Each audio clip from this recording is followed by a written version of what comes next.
What's shaking? Remember, folks, this isn't Sesame Street, so headphones in or kids out. We're here as your daily accountability partner. If you ever wondered why being loud in the bedroom could literally change the world, oh, White Yeti. Well, today's your lucky day. Moan away, baby. It's Friday, Free for All Friday. Producer Jimmy is back. Oh, yeah, he's back, baby. Let's get after it, brother, now.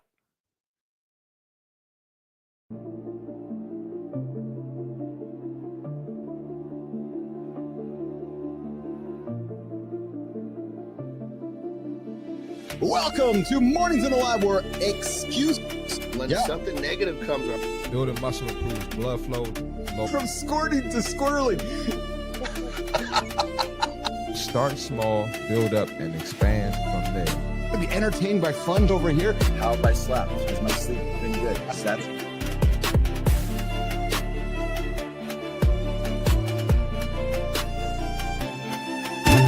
What doesn't come from breaking the rules, you guys?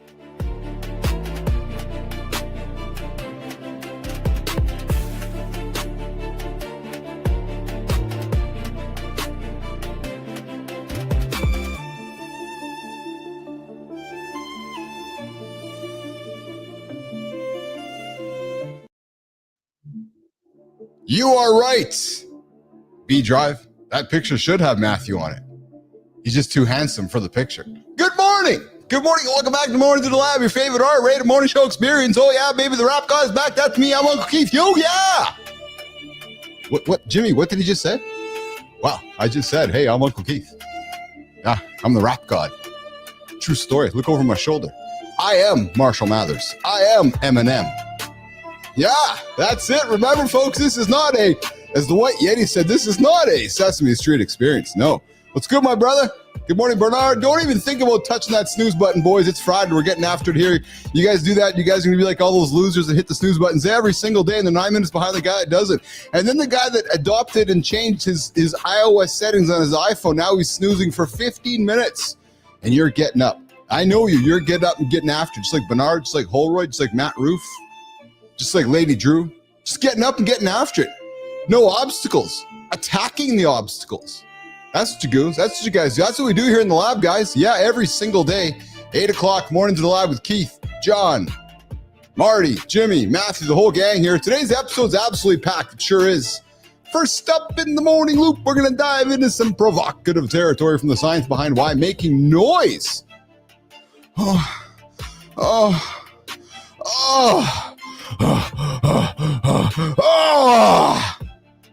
Yeah, we're this is the trailer for Quest for Fire with John Anderson and Keith Billis. Yeah, the science behind why making noise in the bed tonight can boost your relationship and your life expectancy. I see Johnny laughing over there in the green room. He's just chomping at the bit, or chomping at the cigar to get in.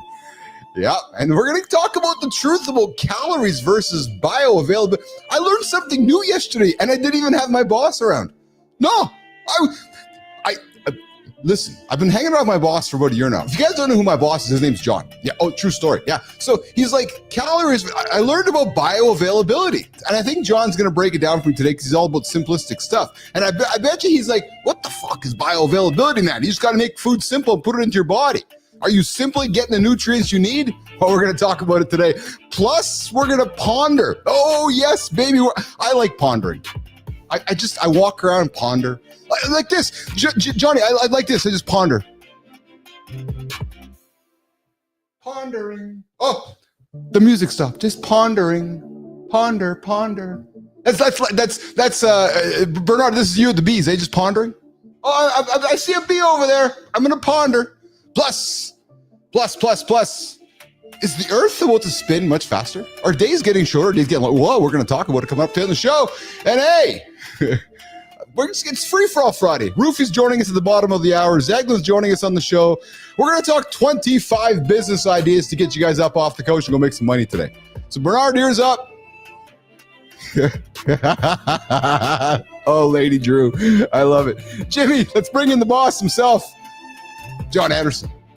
Ready to dive in? Of course you are. It's Friday, it's live, and it's happening right now. Mita, welcome to Mornings in the Lab.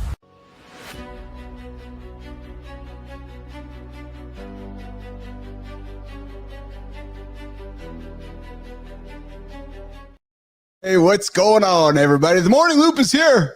And we did have Johnny, but John left. Yes, I think I think I might have offended John because I was calling him my boss. And, we don't have a Dom-submissive relationship. No, so if y'all are thinking we got that kookiness here, no, this is not a sub-Dom or top-bottom thing. No, it's just purely friends. Yeah, it's purely brothers. It's purely a couple dudes waking up and growing up in the 80s, chomping at the bit, lifting weights at Venice Beach. I was a much huger dude back then. I was huger. Yeah, huger. Yeah, true story. Oh yeah, baby. I was massive. I was just one of those bodybuilding guys. And then I was like, I aspired to be like a guy like John Anderson. Then I met him. Good morning, Roofy. Hey, Roofy, I enjoyed the show today. I noticed you put the cat. Hey guys, speaking of, you guys know Matthew Roofy? Yeah, he's that guy that starts the morning show called Kindness Rising, 7:30 Eastern time, right here on Mornings Lab with Keith and Friends, the channel, and over there on the Kindness Rising channel. So if you subscribe to my channel, I invite you to go over there, and not my channel, our channel. If you subscribe to our Mornings in the Lab channel, I encourage you to go and subscribe to Maddie's as well. True story. Oh yeah, 7:30 Eastern time, right here every single time. He gets up, gets after it, and invites you guys to wake up the day with a dose of kindness, uncommon kindness. Yeah, that's it. I heard his conversation today about gratitude and gratefulness and all those good things. Jimmy, let's get to the comments. Let's see who's here today. Lady Drew. Oh, yes. I know you're being a smart-ass comedian, just like me, Drew. Just like me. Just like our conversation a couple days ago. I encourage everybody joining in to read between the lines of my humor. Oh, yeah. So, and if you're new here, good for you. Thank you. Welcome. Hey, you could join the conversation. Jimmy, how can they join the conversation, Producer Jimmy? Oh, we're going to talk about Producer Jimmy as I have a sip of my cup of coffee here, because I want to revisit yesterday's experience with Jimmy. Yeah. Jim, how can folks connect with us today on the show? How do you think? You can join the show live right now. The number is 431-300-3005. Call, text, or leave a voicemail. Join the Mornings in the Lab community by hitting subscribe. If you pay, Keith promises to get me better clothes. It's at the Morning Dot Store. Keith, I might as well do everything for you. All right. So there you go. You can join the conversation. 431-300-3005. Yep. 431. It's odd when Lady Drew is on the horizontal. I like the vertical much better because chat is transparent. That's interesting. I don't know what that means. 431-300-3005 to join the conversation. You want to call John? Yeah, you want to call John and ask him what he had for dinner last night? You can call him. 431-300-3005. I will answer the phone and pass it off to my boss. Yeah, true story. Jimmy, let's bring the boss up here. What's going on, boss? Oh, damn. Sorry for the delay. Jesus Christ, I thought my machine was jamming up. It starts, our machines load up from doing the show. So I'm looking at trying to clear all my browsing data. And for some reason, the menus changed. I'm like, God damn it. And I look up at the Wi-Fi. Thank God my machine grabbed my neighbor's Wi-Fi. So it was on a very low. Anyway, how you doing, brother? You know what? I'm great. I want to tell you why I'm great. So I had a later night than normal last night because I was working. And not that I was making different decisions. I just had a couple things I wanted to get done. All my morning plans are all good to go today. Got my morning Friday run in, got my lift in. Then Johnny, I looked at the clock and I was like, I feel like doing a hit situation. I just felt like I wanted to do some hit. And I'm like, it was like 42. It was 7:42, 6:42. I'm like, okay, do a 10-minute hit. I get a shower and I can get it all done. And Johnny, I got it all done. I got it, baby. And I'm telling you that, and I'm only sharing not to brag. I'm only sharing to hopefully inspire. Because you know as well as I do, we look at the clock, we look at the day, and we think, fuck, 10 minutes. I'll just go here and wander around and I'll ponder and I'll wander. And then 10 minutes goes by and you haven't accomplished anything. Dude, I got that 10-minute hit in, and I just want to brag or just encourage because it wasn't expected or planned. It was totally unplanned. So I just want to throw that out there, man. I'm feeling good about it. That was good. I'm telling those mornings, you just got to keep moving. Move, baby. Yeah. Move. Yes. Move. That's exactly. Real quick, I got to change gears. Of course, I was coming in and out, so I couldn't hear all of what you're saying, but I need to apologize to everyone for that terrible, whatever the hell that was, where he was pretending to get off as like a trailer of Quest for Fire. Holy crap. I was embarrassed for him. Johnny, Jimmy, I think we might have something to play to what John's referring to. We might be teasing something coming up later in the show. Why making noise during sex might transform your relationship. Jimmy, what do you have to say about that? I think there's 100%. There's nothing worse than having, relations or sex or intimacy with someone who just fucking lays there and doesn't say a goddamn word. Oh, nothing worse, right? Like a dead fuck. It's like, is my shit not doing it for you, or what's the deal here? Or are you just not confident enough to fucking have some fun with me? And usually that's the case, so you gotta, yes, that's why I'm telling you, man, that's why I was always like the older ones rather than the younger ones when I was young. Yes. I hear. Yeah, well, it's interesting, man. So I found some science that talks about why and making noise during intimate relations. What is it, Bill Clinton and Monica Lewinsky era intimate relations? Then what's this? I got Adam. I thought you might make a remake of the movie starring Uncle Keith, John, Marty, and Matt. Yeah, Quest for Fire, starring our boss John. Hey, speaking of our boss John, I know AJ dropped it a couple days ago, and I had a look at it last night, dude. I certainly enjoyed your Instagram reels from your weekend of fun with the family, man. Wow, did you guys look like you had a lot of fun? Like, honest to God, man, like that was.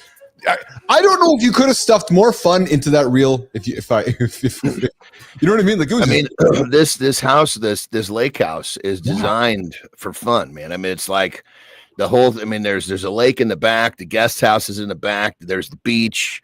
Yeah. Then there's the pool in between the guest house and the main house, but it's kind of tucked away from the lake. So, like, when we want to have fun just with our family, not with everybody out on the lake, we come back there. It's it's designed for having a lot of fun here.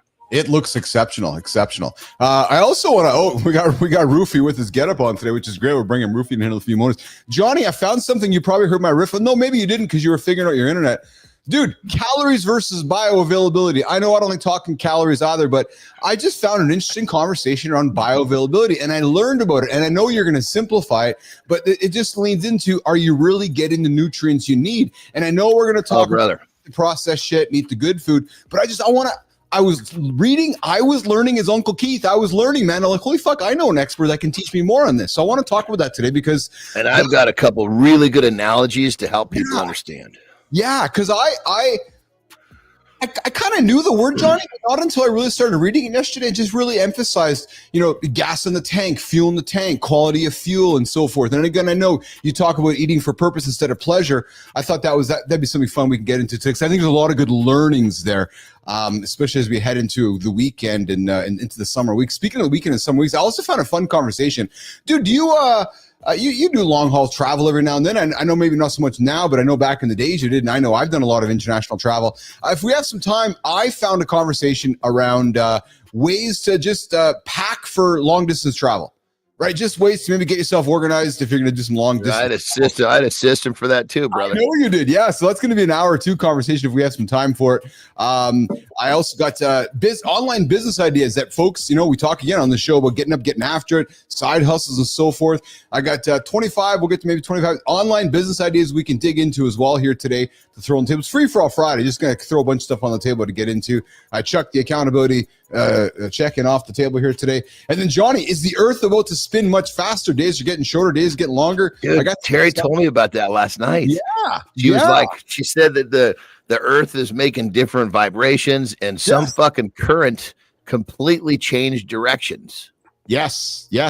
So I got some fascinating stuff on that as well. So dude, that's fucking for people that real quick, for people that understand that, check this out. We all know what a river looks like.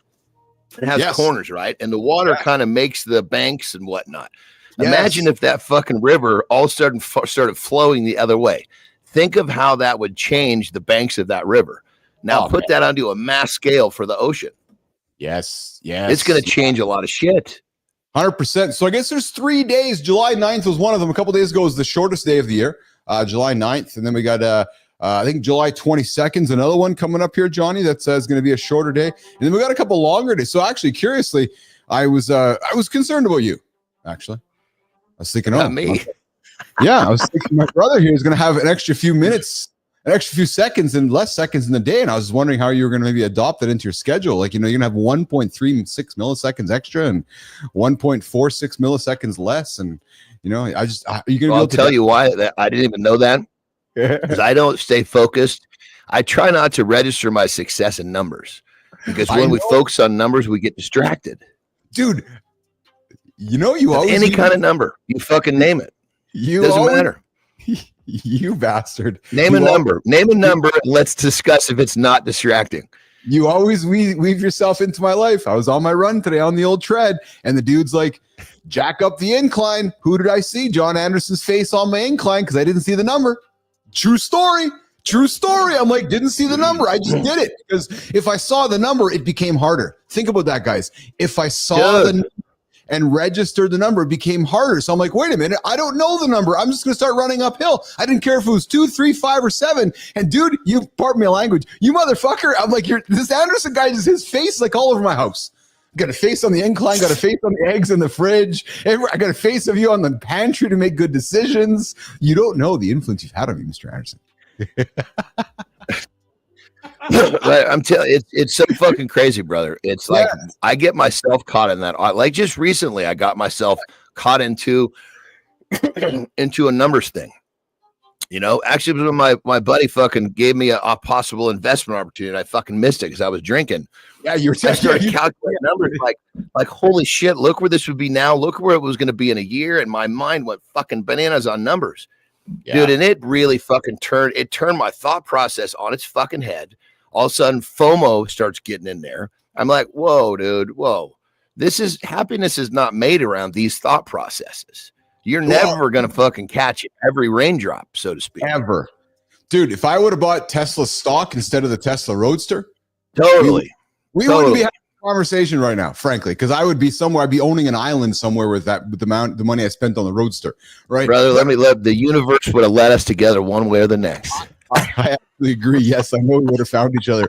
Yeah, we probably would have found that roofie guy sitting in the green room. Speaking of finding, I know that you don't like my rants, and I can appreciate that, but I got a fun one for you, man. You're gonna love this one, and it's it's a fucking funny one. So, guys, you can call our show here, and here's Jimmy. Here's a segue, and coming up after this, we're gonna get into calories and bioavailability.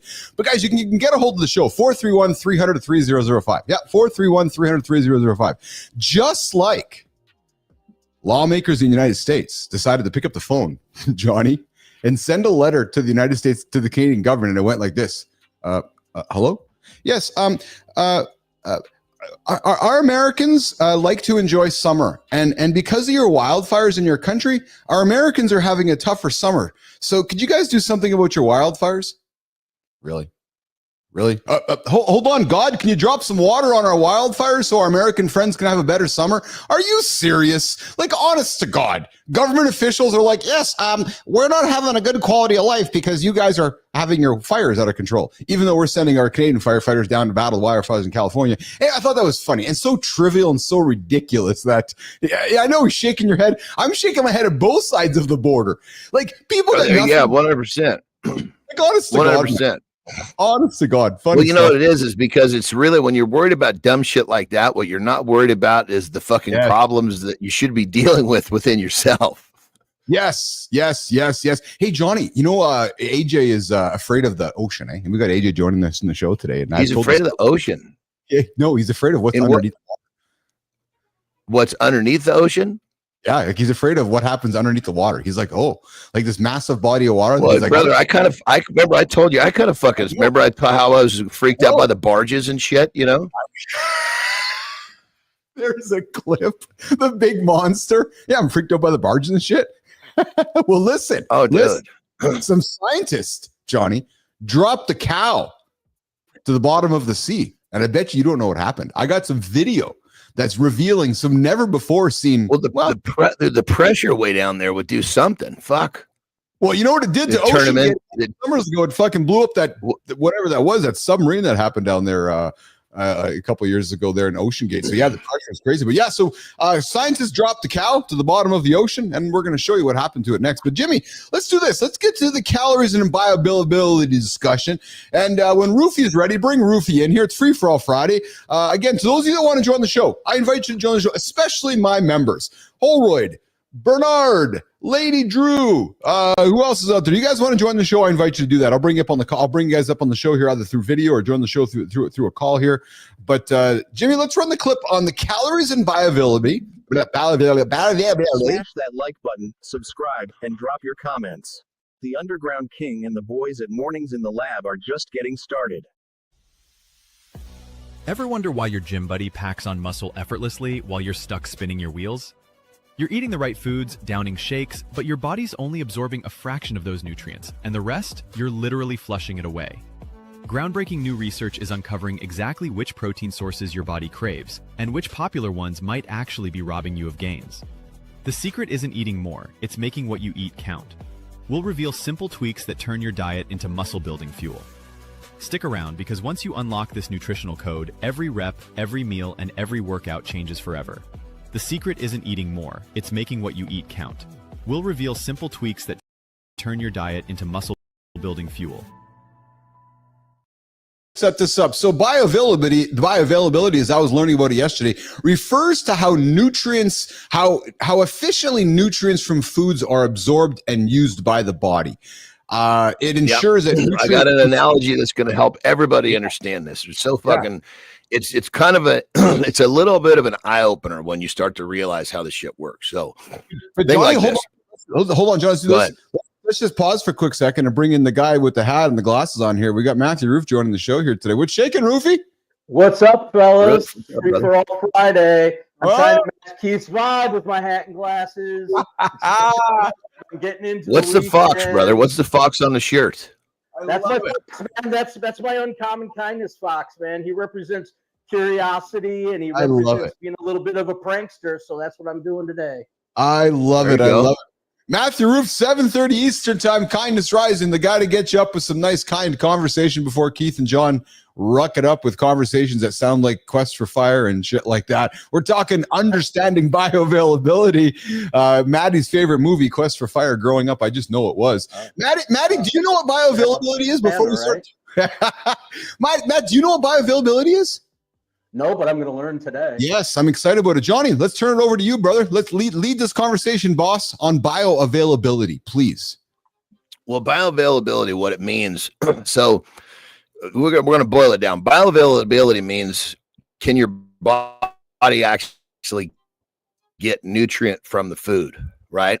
So processed foods, the bioavailability is much less for two reasons. Because A, it's processed, and because it's processed, there's much less nutrient to get. Okay. Right. But so when people count calories, what they're doing is they're counting something that's very non-descriptive, if you will. So let's make an example. Yeah. You got a race car. Okay. Yeah. And you want that race car to perform. That race car is your body. All right. Yes. Now we have all of these gallons of liquid. We don't know what the liquid is. Each gallon represents a calorie. Okay.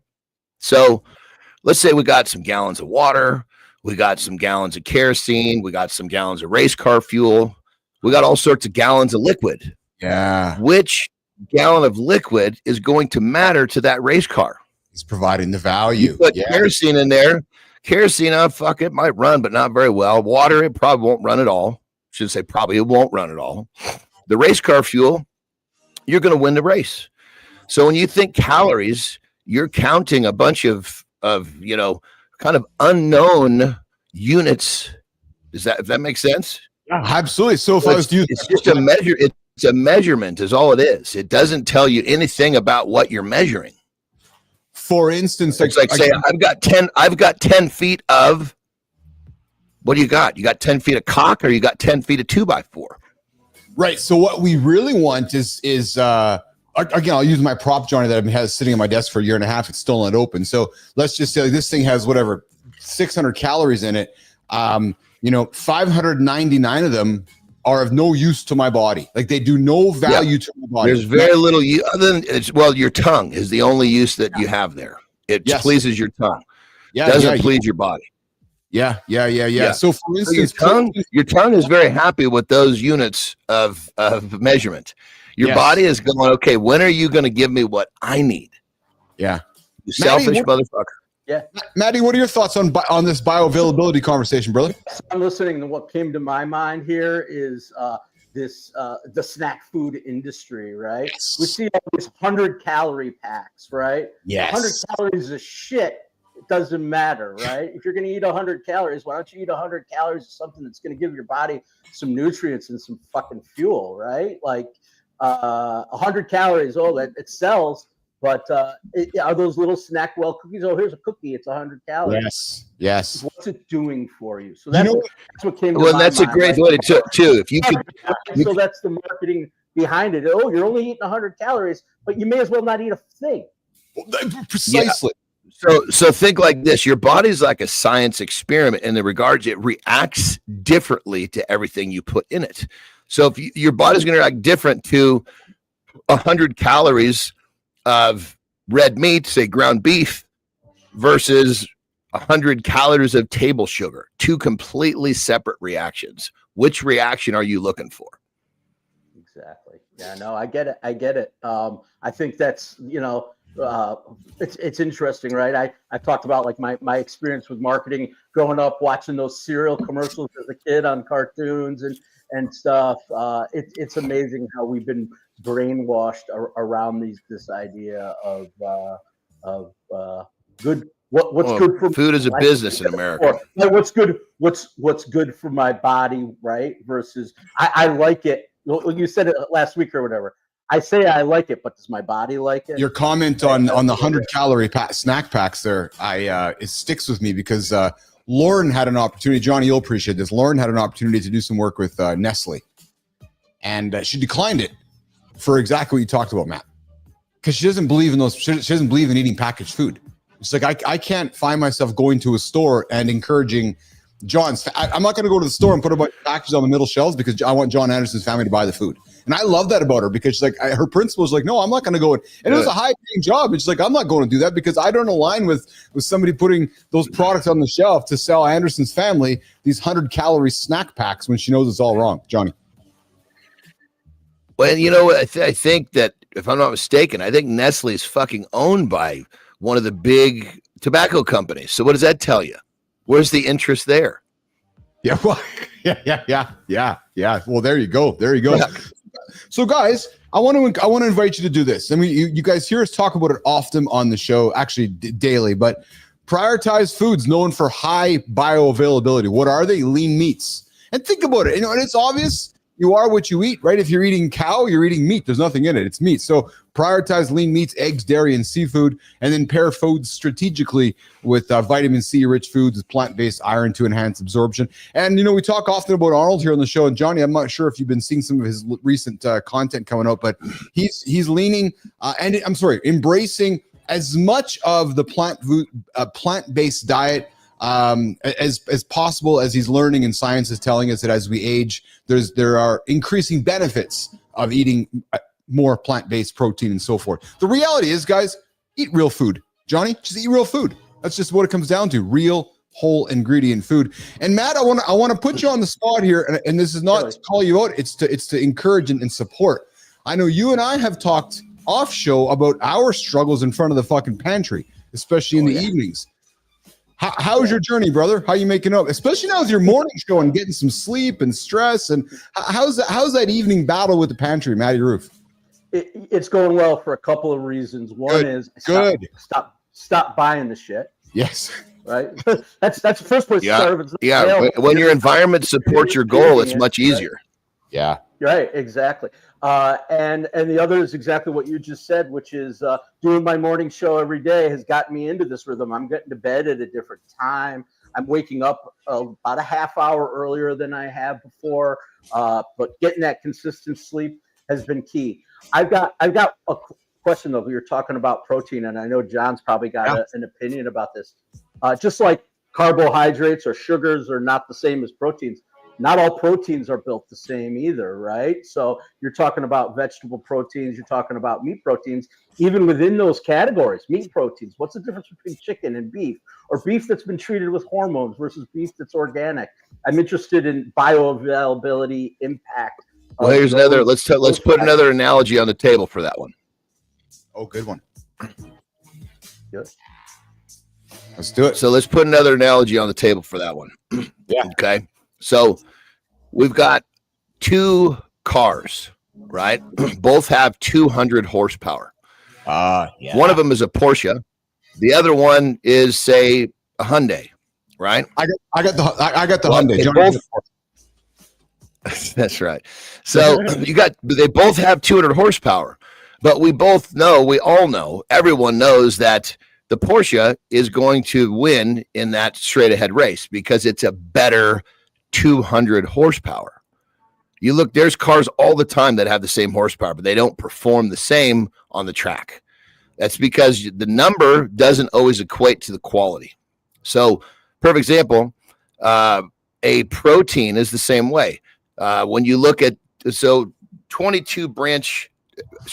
complete protein has 22 branches. So imagine I'm a Martian. I got 22 fingers up, not 10, it's 22. So beef looks like this, right? Chicken might look like this, but the more fingers are up, the more complete. When you get into plant stuff, you're looking at fucking this shit because it's very incomplete. Now, people are going to argue, oh, you can put these different proteins, this different plant-based proteins together, and you can make a more complete protein.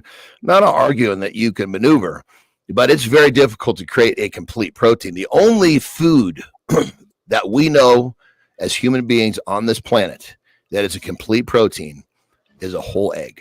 The only fucking one has all 22. All fucking fingers are standing straight up. Yeah. And we've broken it down. So if we were on a deserted island and God said to the three of us, you can have one, you're going to be here for a couple of years, fellas. You can have one food and it's unlimited. I'd say, God, well, first I'd tell you two to shut up so you didn't fuck up our one request. And then I'd say, God, we want unlimited amounts of whole, boiled, peeled eggs, and we would be just fine. The only thing we'd be missing is vitamin C, literally. Hey, you're hanging out with Keith and John and Maddie on Morning to the Live with Keith and John every single day, 8 o'clock Eastern time, right here on YouTube, LinkedIn, and X. Hey, guys. Have you ever felt like the days are just flying by? Oh, my Remember, God, folks, this isn't Sesame Street, so headphones in or kids out. We're here as your daily accountability partner. What if the technology you depend on every single day could be disrupted by changes so small you can't even perceive them? Most men dismiss tiny improvements as meaningless, yet we rely on precision systems we never think about, until they fail when we need them most. Atomic clock research reveals that imperceptible changes in natural systems create massive ripple effects through the technology infrastructure that runs our modern lives. The same principle applies to your daily habits. Small, consistent changes compound into breakthrough transformations. But beware, the smallest bad habits compound too, silently sabotaging your success in ways you won't see coming until it's too late. Start measuring progress in milliseconds, not milestones, because precision is the real power behind lasting change. I see you there in the comments. Thanks for joining the show here. We're getting into some conversation coming up in a few minutes. 25 online business ideas to get you guys off the couch making some money, and it might have to do with bees. One of them, Bernard, also in the comments as well. Lady Drew, everybody here. Hey, come join the conversation on Free For All Friday, 431-300-3005. Come give a call, drop a text, drop a voicemail. Guys, atomic clocks tracking Earth's rotation since the 50s indicate a noticeable trend toward shorter days. Earlier this week, that's why Johnny was out of sorts. On July 9th, we had a shorter day, 1.5 milliseconds shorter. True story. And then Maddie coming up on July 22nd, another day, 1.5 seconds shorter. And then again on August 5th, another 1.5 milliseconds shorter. Dude, how are you going to handle these shorter days, Matthew Roof?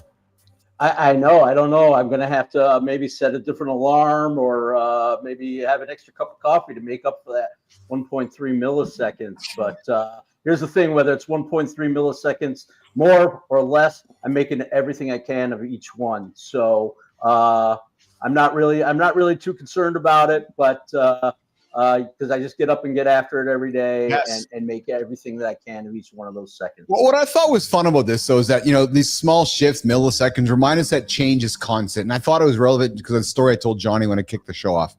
I was about to head upstairs to my normal shower, get ready for show, looking at the clock. Okay, I got about a 10, 12-minute window here that I could either waste it or I could do something with it. I wouldn't got a hit situation. I did sprints for 10 minutes. But to me, it leaned back to like these milliseconds, right? So I found a millisecond here, found a millisecond there. And I so agree with John that you get caught up in the numbers, they can kill you. But when you find extra time in the day, which we're always talking about here, Matt, that extra time, you can do wonders with extra time, just like losing time can also just mess up your life as well. So guys, embrace the extra time coming July 22nd and August 25th, an extra 1.5 seconds of Maddie, you can sleep longer, you Mr. Morning Show host this morning. Yeah, right. I'm going to get a little bit of extra rest. Maybe I'll be bringing a different energy that day because of all that extra time I've found. I'll probably use it to be thinking about something new or exciting. Maybe I'll read a full sentence. A full sentence, eh? Hey, coming up, I want to get into conversation about 25 online business ideas. Jimmy, let's get into this one here. Let's get into the deep dive here for the rest of the show here. We're going to do the John Anderson lifestyle tip in about 10 minutes, and then we'll get AJ Zeglin coming in. We're going to talk about does moaning in bed improve the sex life? We didn't get to the dark personality discussion yesterday. I'm going to throw that on the table as well. But Jimmy, let's run the intro for the online business ideas, and let's just start having a conversation. Your daily accountability partner is here. Mornings in the Lab with Keith and friends, because real men forge themselves in the underground.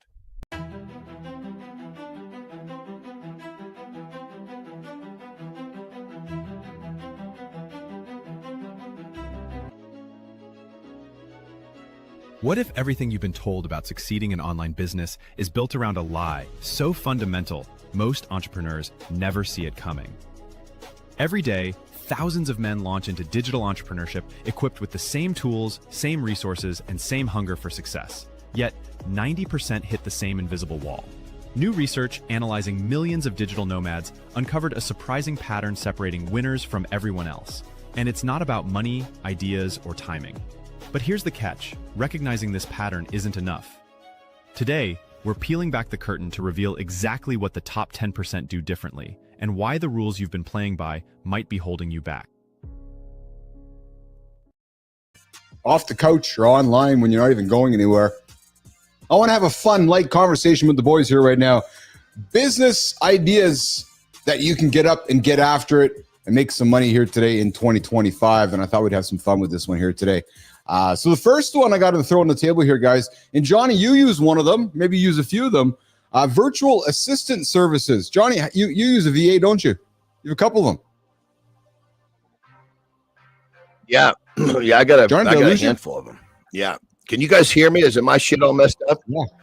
I'm here, but I think you guys are having a hard time seeing me. Am I here? Yeah, I think you might be having a little bit of a delay there. Maybe I'm not really sure. Yeah.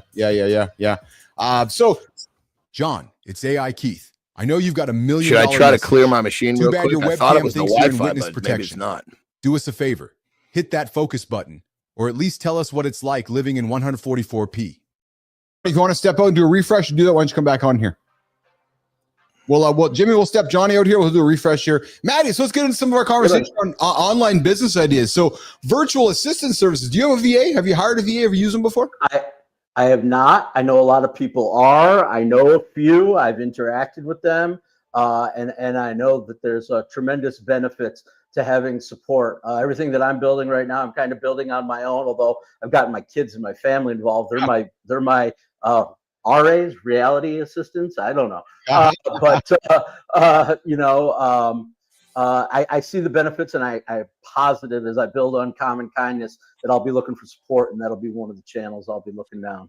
I find this interesting, actually, because I think that, the VA space is changing rapidly with these agents being released. The Perplexity launched the Comet browser yesterday, and it's like every 24 hours, my mind gets blown by these tools that keep emerging. Grok 4. So here's what I find fascinating, Maddie, with the VA market, right? So Grok 4 was launched this week. and it's $300 a month US to use the package. That's the price of some VAs. The reality, and what I find is that it's very much repricing the market. Right. Next one, social media management. I think maybe what we're going to have some fun with is that, okay, VA, human or AI? Well, maybe AI, a bit of VA. Social media management. I built my life in the back of social media management. That is something, Matt, there's big opportunities still in the world of social media management. Thoughts on that? Absolutely. I mean, it's a growth. We've shifted, right? The tides have shifted towards social media. I'm leaning into it, leaning into the AI platforms and technology to do that. But it still requires human intervention. It's still human thought that goes into it, and I know there's unbelievable opportunity. I'm focusing my business around nonprofits and charities, social impact organizations. Those are organizations that tend to be a little bit behind just because of budgets. So as I work with the organizations, I'm going to be looking to provide support for social media management because there's so much out there available. Some of the we're talking online business ideas to help you guys get up and get after and make some extra cash here on Free for All Friday. Mornings and Live with Keith and Friends. I'm your host, Keith Bellis. Over there is Matty Roof, who gets a. Yeah, good English this morning, Mr. Bellis. Matty has a brand new show, 7:30 Eastern time, called Kindness Rising. What's it about? It's about being mean. No, it's about being kind. Yeah, it's about being kind. It's a whole reason to get up and put kind, affirmative, positive thoughts in your head. And hey, speaking of, we're talking business ideas to get up and get after here today. Matty, one of the business ideas that folks can get after is starting a live conversational show. So my notes say start a podcast. I'm like, no, this what are these notes made in 1980? No, we want to invite you. Keith and Matt want to invite you to join the Bapple Network. Maybe you're a business coach. Maybe you're an athletic coach, maybe a performance coach, maybe you're a lifestyle coach. Maybe you're somebody within the industry who wants to get a message out there. Well, if you want to own the conversation, you start the conversation. And then you set it every single day like myself and Matt. Well, you could join the Business Athlete Performance Lab live conversational network, anchored by the Mornings in the Lab show, started by myself and Matt Roof and the gang here. So that is an opportunity for you guys too. So don't launch the podcast. No. So Matt, it's funny because all my notes here, I got blogging and newsletter. Well, no, it's not 1970. And then launch a podcast. No, it's not 1990. No, come start a live show and come get on the network with myself and Matt Roof. Thoughts on that, brother? Absolutely. It's a show. It's not a podcast. It's the future. Podcasts are dead, right? How many podcasts get started? People put 4 or 5 episodes out or whatever it may be. And like you and I talked about earlier this week, the microphone is collecting dust. I'm going to benefit from that as I build my technology and move into this world of live conversation. Yes. It's going to be the real differentiator. What you're building, what we're building is the future. And we'd love to have people come in and spread their message that are aligned with our pillars of excellence here at the Business Athletes Performance Lab. We've got some great opportunities coming up. I know we've got we got the third hour coming up. We've got a few people that are going to bring some relationships. So, excuse me. And you know what, Matty? Come join a live conversation. Start a live conversation. Own the conversation. And you know what, Rufy? I'll tell you something. Bernard here, who I think joined your show this morning as well. He's a regular here in the lab here. I was very fortunate to have a great conversation with Bernie here a couple of days ago. The dude's in the bee business, and I don't know how much you know about bees, but I'm fascinated by the whole thing. It's when you look at the hierarchy of life, right, and how bees impact our the ecosystem of life, dude, we take them for granted, man. And I bring it up because there's a business there in the bee business. You guys want to get in the bee business? Go knock on. You come join our show, and I'll introduce you to Bernard there. But I also bring it up because Bernard, Matty, is in the on-demand printing business, the drop shipping business. I think he's in some of that stuff as well. So on my list of online business ideas today was 2 of them: a drop shipping store and a print on demand store. Easy to set up. I do a little bit of research before I started this live stuff, Matty, on doing a drop shipping store, but I realized it wasn't going to fulfill my enormous desires to create something magnanimous. So I was like, no, I'll go do something ridiculous and start a media company in 2025. Yeah, because we know how easy they are to build. Yeah, right. Yeah, super easy. Just whatever. We'll just all we need is a pen and a paper, and we're all set. Now we're having a lot of fun doing it. It's amazing technology. This drop shipping thing. Yeah. So, I spend a lot more time on social media than I ever had before since I started working here and doing this stuff. The number of opportunities that are out there that fall into my feed are crazy. And sometimes I get confused by the models. Like, what are we trying to do here? What are we trying to accomplish? I know it's completely disruptive to the world. But what I wanted to talk about is those online businesses. How many of them are bullshit? How many of them are real? I haven't figured it out, but I know what we're building here is very real. So yes, absolutely. I'll tell you an opportunity that just comes to me here off my list here. Hey, Johnny, I see you on Vertical, pal. I think you need the IKEA. Jimmy's giving me shit. He's like, I only got Johnny on Vertical. He must not be reading the IKEA instructions. Maddie, it's like the guy just. Is it his first day on the job? Like it is. Like he said, he'd never done this before, or what? He's supposed to be my boss. Oh, here he is. Well, we all know that the boss doesn't know what they're doing, right? So the boss never knows what he's doing. He's just busy delegating. My machine, I swear to God, my machine, I did a restart, and it's like everything is fucking back to normal. I think I just need to do that every couple of weeks. I got to tell you something, Anderson. As you and I have been doing our show together, and as we hang out every single day, the friends in my circle, my network, are like, you and Anderson really got something going on. And I got to tell you what, as every day goes by, it's like this chemistry keeps coming alive. And it's like, you guys just throw each other. And like, do you guys talk off? Like, no, actually, our relationship has been come to life right in front of all you guys. So it's been a lot of fun. Well, see, check this out. This will be interesting.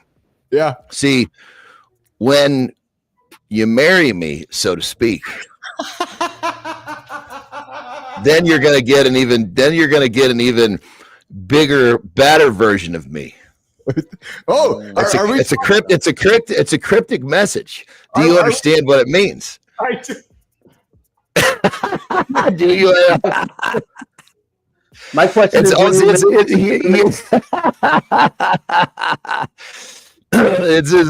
is good. This is good, man. He knows what I'm talking. It's inside as can be, this joke. I love it. That was good, wasn't it? Was that good or what? Hey, Jimmy, I wonder if that was the time. No, I think we got to wait for Zeglin to come here before we bring in the conversation about making sounds in the bedroom. We're talking top and bottom with Keith and John. But I was real quick. I was thinking about this. When the time comes when you do marry me, which I know is coming. Yes. Right. Yes. Then you got to understand. Yeah. Then you got to understand when people see us side by side, right? They're going to think, "Oh, look at this unique couple," and they're immediately going to think that you're the catcher. So you've got to just you got to become okay with that right now. It just comes with the territory. I have to be okay being the catcher. That's my weekend job, Maddie, to just accept that acceptance that I'm going to be the catcher. We're talking online business ideas with John and Matt and Keith here on Mornings in the Lab with Keith and Friends. Coming up, AJ Zeglin. We're going to talk dark personality traits. We're going to talk about what happens when you drop a cow in the bottom of the ocean, and we're also going to talk about the benefits of making sounds in the bedroom and not being silent. So we're going to continue with some of our online business ideas. It's funny because I'm looking at this list here. I got to be honest, I don't think I researched it very well because all these ideas, they're fucking gone to AI, man. I'm like, oh yeah, AI. It's just it all here. But one of them, voiceover work, nope, done by AI. I don't think anybody, sell stock photography, nope, done by AI. Subscription box business would be pretty good. Influencer personal brand, that's a good one, I think, because there's never been a better time to build a personal brand for yourself and never an easier time. But Matt, I'll tell you something, brother. As you know, I've been creating some cool content with some of the video platforms, Veo and Halio and so forth, right? There's an opportunity there where there's companies that don't know how to make that stuff. So go to your local business, knock on the door and say, hey, I made you this video. I'll give it to you for free. It's like a motion picture because you're a landscaping company. Oh, I want that. I'll give you 2 weeks of content for free, but then I'll charge you $1,000 a month for it. Right. Yeah. Because I take for granted how easy it is to make these things. But I'm telling you, man, we can make really cool videos for a lot of, like, for example, Bernard, I can make some really cool content to help sell your bee business. Right. And so there's business there for folks.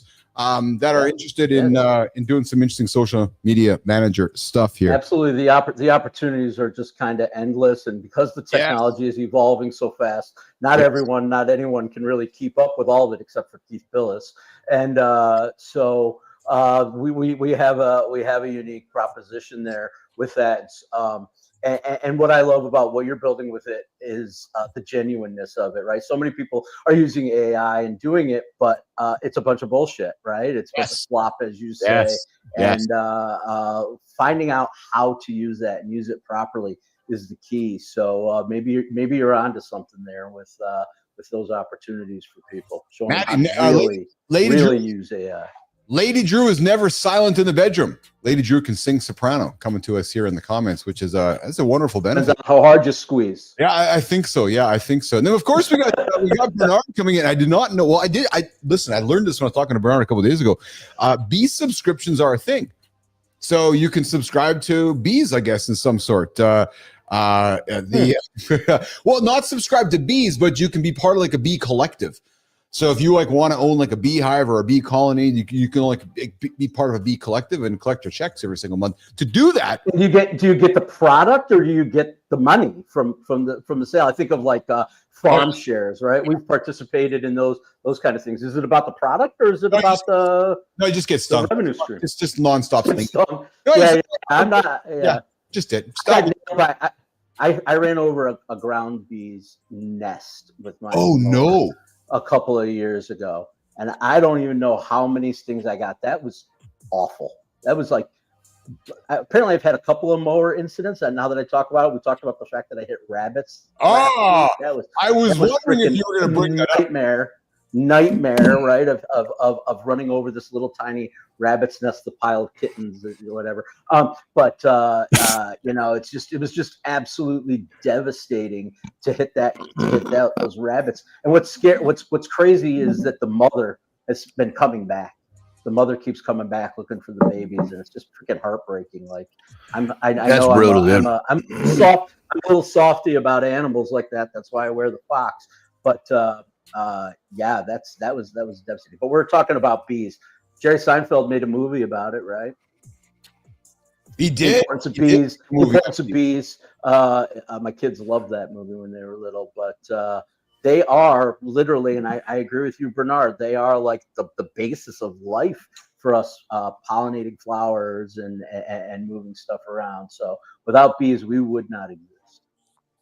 Yeah, I like bees. I'm a fan of bees. I know growing up, you're kind of scared of them because they can hurt you. But when you start learning about the power of bees, like, yeah, I fucking love bees, man. I think they're a fascinating species. Hey guys, do you know anybody with dark personality traits? Matt Roof, Johnny Anderson, like those. I think we all do. Two of them, and we all got them down deep. Shit. right. Yeah. We were going to talk about this yesterday. Ever wonder if your dark impulses are steering your decisions? Down here in the underground. What if every act of manipulation, cruelty, and deceit in human history stems from a single psychological factor that exists in all of us? You've encountered them. The friend who exploits your generosity. The partner who prioritizes their needs above everyone else's. You know something's wrong, but you can't quite put your finger on what drives these toxic behaviors. Studies of thousands reveal that this single disposition to prioritize personal gain over others' well-being accurately predicts lying, rule-breaking, and even violence. The breakthrough? You can now recognize these patterns early, establish healthier boundaries, and honestly assess your own motivations to create more authentic relationships. Understanding darkness doesn't mean embracing it. It empowers you to build brighter, healthier connections starting today. Is by psychologists in Germany and Denmark that uncovered the D factor, a shared underlying trait at the core of humanity's most troubling behaviors, including narcissism, psychopathy, what is it? Psychopathy? Yeah, psychopathic. Psychopathy. Yeah. How do you say that word? Sadism and manipulation. Psychopathy. This discovery reveals that while these people seem distinct, they all stem from a singular disposition, prioritizing personal gain and gratification, often at others' expense. Now, what happened, guys, is they surveyed thousands of individuals, assessing statements like, I will say anything to get what I want, or inflicting pain on others would be thrilling. findings clearly indicate that higher D factor levels predict behaviors such as lying, rule breaking, and even violence. So, Matt, how do you navigate around somebody who comes to you with these really negative behaviors when you're around somebody? Well, I think everything, just like everything else, it starts with awareness, right? And being able to identify it early. I think we all have an internal radar for that bullshit, frankly. But it's just being able to acknowledge it and know it, and being able to call people out, in an acceptable way.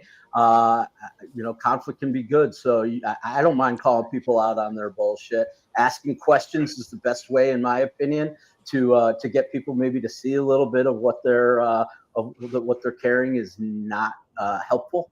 And I think John has said it before. It's like, just get those people out of your life, man. Yeah. Like find it and get away from it. So animals are really good at picking that shit out in people. Yes. Our big pit is like so. I mean, he is so protective of Terry. It's unbelievable. And there's been a few times where someone came with it, like, I don't know, 10 feet. And dude, he turned into this creature. I was like, fuck, I am scared of this motherfucker. Yes. I mean, it was like, I did not, literally, I don't think I could have stopped him if he wanted to do what he was going to do. Well, you know what's happened too, guys, is that social media has amplified people's dark traits as well. Because I agree with that. If you put something there, Johnny, and then you get reinforced. So you put something out there, you're kind of like having some fun with it, perhaps. Somebody reinforces your behavior. What are you going to do it again? More of it. So, you get a platform for it, right? So the research has also suggested that social has accelerated the shift in the world around these dark traits of human beings. And I will admit, guys, in my journey of life, there's some of these where I don't like parts of myself. And John, I got to ask you, brother, too. I know you're okay to stand here with your pants down as well. I got to think there were times in your journey of life you were just a big dick, too. And I don't think I'm wrong. 100%. When I was, it was when I was kind of learning who I was. I didn't know who I was yet. Yes. And, it's like, I think there's so many dimensions of that. But, once you kind of become, more comfortable with yourself, like in athletics, here's an interesting, it's kind of surface, but you see it. Yeah. So the guys that are still trying to find their way, in many cases, granted, the ones that are just coming, they're doing everything they can to try to suck information. But then once they get, they're lifting off. Now they're in this kicking and scratching and fighting to get to that top. Very different, generally speaking, of course, very different creature than the guy who's already sitting on top. The guy that's sitting on top, he's relaxed. He knows who he is. He's found his way. So think of that being an athlete. It's kind of like life. When you're still trying to find out who you are, is very different than once I know pretty damn well who I am. I know I'm always changing. I understand my strengths, my weaknesses. Yes. Most people that know me will say he's difficult, not difficult like I'm hard to get along with, but I'm difficult in that this is what I'm doing. And, like when people say, oh yeah, you're coming in town, come and stay with me. I'm like, do you want me digging around in your kitchen at 3 a.m.? Do you know what you're signing up for? And I'm not saying that some people say it's not a problem, but for the most part, I've just become a creature that's very different, and I understand that, and I accept it, and I'm okay with it. And before you understand who you are, and especially before you accept it, it's really easy to get moving down the wrong path because you might think that's who you are. There was periods where I could say I was just kind of I wasn't a nice human being. Johnny, I should go away again, or am I good? No, you're good. Yeah, John, Maddie, I'm going to come to you in a quick second on this because I can relate to that, Johnny. I know in my journey of life, I've had to go through my divorce.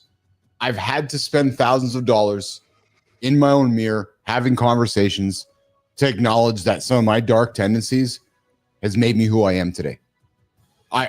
There were points in my life, Johnny, Maddie, I was a dick. Right, I was kind and I wasn't difficult, but I know there were times that I was not probably kind to people around me, or I was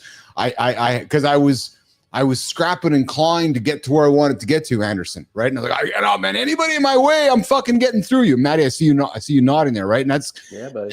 And I had to go through my shit to see that there was a better version of me And it was a journey, but I can say that, you know, I had to acknowledge what I was in order to become who I am today. And I'm proud of who I am today. And I look at my kids and I say to my kids, I'm proud of who I'm, Johnny, like yourself. I'm proud of who I am when I look in the mirror now. I know who I am. I'm accepting who I am, and I like who I am. Maddie, I think you can relate to this, can't you?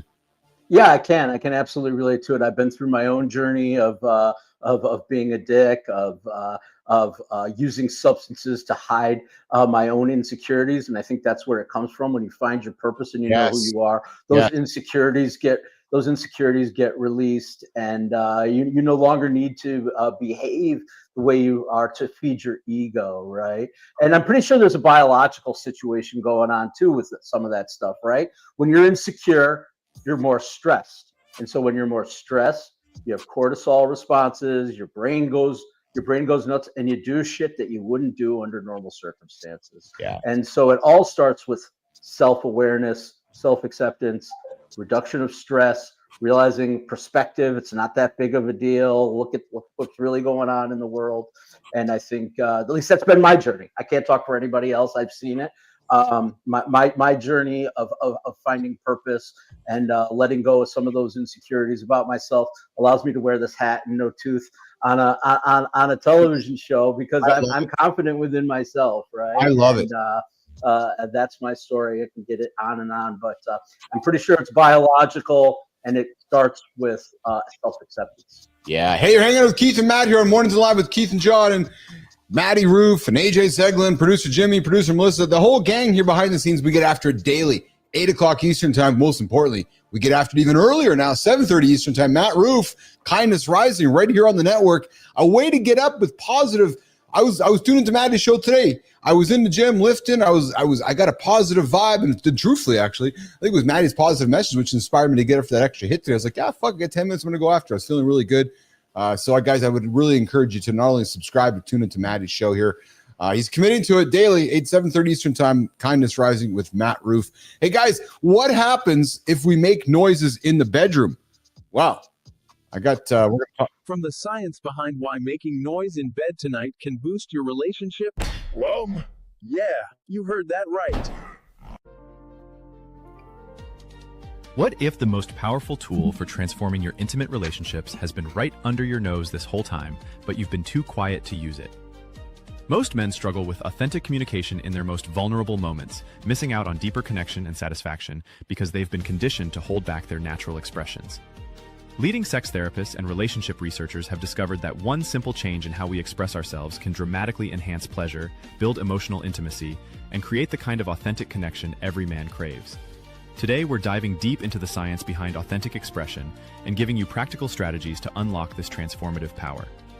Get ready to discover what real intimacy looks like when you stop holding back. Good morning, John Jacob Jinglehammer Smith, all the way from Friday from Oregon. Good to have you on the show here, brother. Always love having you on the show just so I can say your name out loud as I struggle through it. Have you ever wondered, Matt Roof? I know you haven't, Roofy. I know, Maddie, I know producer Jimmy has them. Why some people, speaking of producer Jimmy, we know he had a tough day yesterday. We're going to get into that conversation later on today on the show. Have you ever wondered why some people are loud in bed while others keep quiet? Well, I got some information around the fascinating world of making noise during sex, revealing what sex therapists say about vocalizing that can supercharge pleasure, connection, and confidence.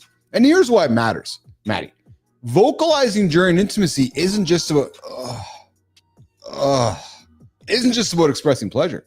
No, it's a powerful form of communication that can, Maddie, I don't want to turn Lady Drew on if I make those noise here, So it's a powerful form of communication that can enhance emotional bonds, improve sexual experiences, and even lead. Oh, we got AJ Zeglin joining the conversation. I know he's eager to get into this one. Considering, Maddie, he's a mind fuel expert, performance mentor. Jimmy, what the hell? Bring on Zeglin, man. We got to bring on Zeglin for this conversation. AJ, Adam, Joseph, we are having the most important conversation of 2025 right now. Are you ready for it?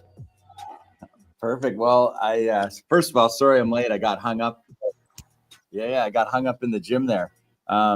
But I just logged on, and before the video came on my screen, all I had was the audio, and it was just you moaning, and I wasn't sure exactly what I was walking into here. Speaking of AJ being hung up and Keith moaning, we are referring to conversations around how AJ vocalizing during intimacy isn't just about expressing pleasure. It's a powerful form of communication. Listen, there are folks that express loud volume in the bedroom, and there are folks that don't. And today we're digging into why expressing oneself in the bedroom increases intimacy. Because AJ, research and sex therapists reveal that several compelling reasons to vocalize during intimacy. Communication. Sounds provide essential feedback, letting your partner know exactly what's working. Let's talk about it, guys. This seems so obvious, but it's not obvious for everybody. Johnny kicked off the conversation earlier today. He's like, hey, man, you're getting after with somebody and they're just laying there. There's not a lot of fun with it. AJ, starting with you, man. Talk about the power of communication in the bedroom. And I got to ask, because any dude or woman come to me and say, hey, man, my wife or my husband doesn't make any sounds? No, so I've never had anyone come to me with that. But I will say, just it's all about communication, right? And we talk about communication all the time here, and how really that's at the foundation of every relationship. So obviously there's different types of communication in different scenarios in our relationship, and there is communication that happens in the bedroom. Yes. And which would be equally as important to how we communicate at any other time of the day with our partner, right? So it's what a great example, actually. When you lay it out that way, what a great example, because we as partners struggle as it is to communicate as we go through life together. And if we can bring it back just to the bedroom, Johnny, you often talk about what, you've said so many times where, it's really important that Terry's satisfied and Terry's happy. And then you're like, then it's myself. But that comes through communication. And what we're talking about, these sounds, is communicating. John Anderson. Well, of course, we're talking about the bedroom, but I'm like, for example, when Terry makes me something to eat that's really good. Yeah. I'm going to make all sorts of fucking crazy sounds because that's, oh my God, this is amazing. Honey, she loves that shit. It's because these sounds are communication, just like, moaning in the bedroom. Yes. So, it's a whole different dimension of, sound is one of our ways of communicating.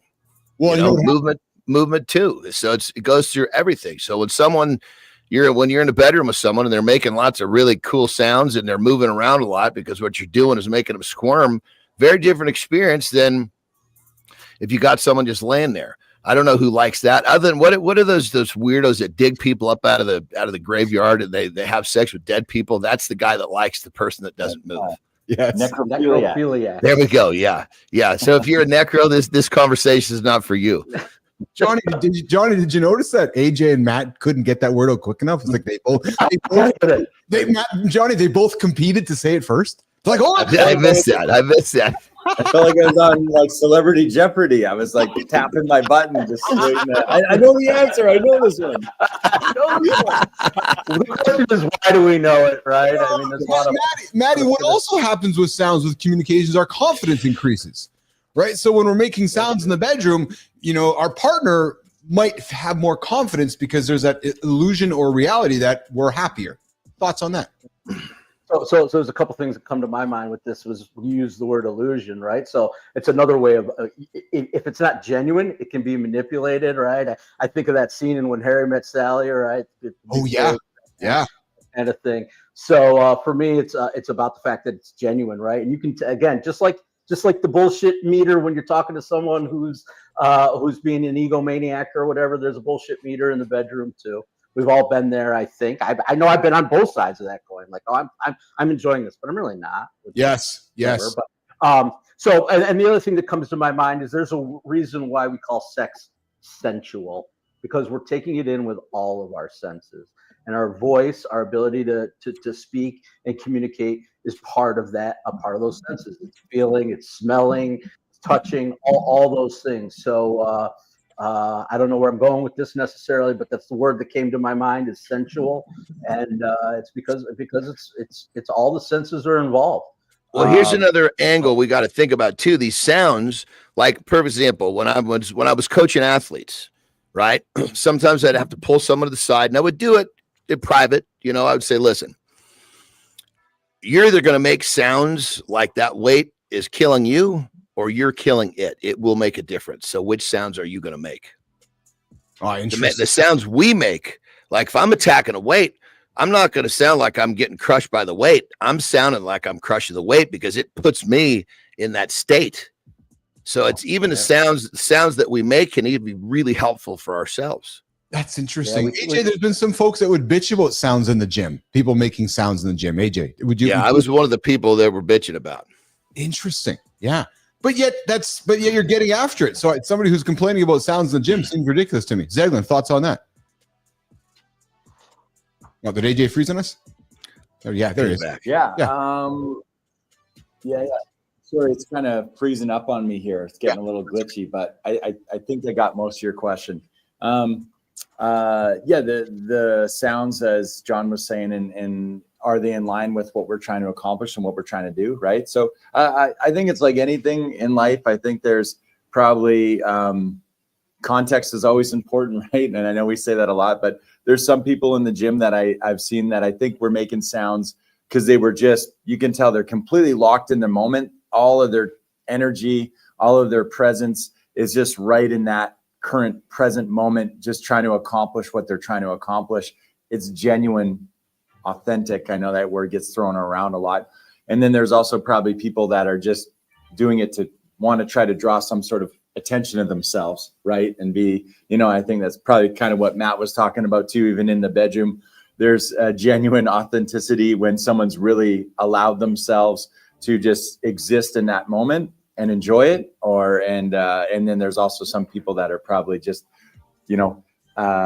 almost acting in a way to try to get something else out of it, or, try to draw attention to themselves. So, I think it's like most things in life. It just really depends on the individual person in the context of the situation. But yeah, I mean, I think we've all finished a heavy set in the gym before and had some type of sound come out of our mouth when we put that bar down, or when we re-rack it, or even when we're grinding out the last rep or two, or even grinding out the first rep.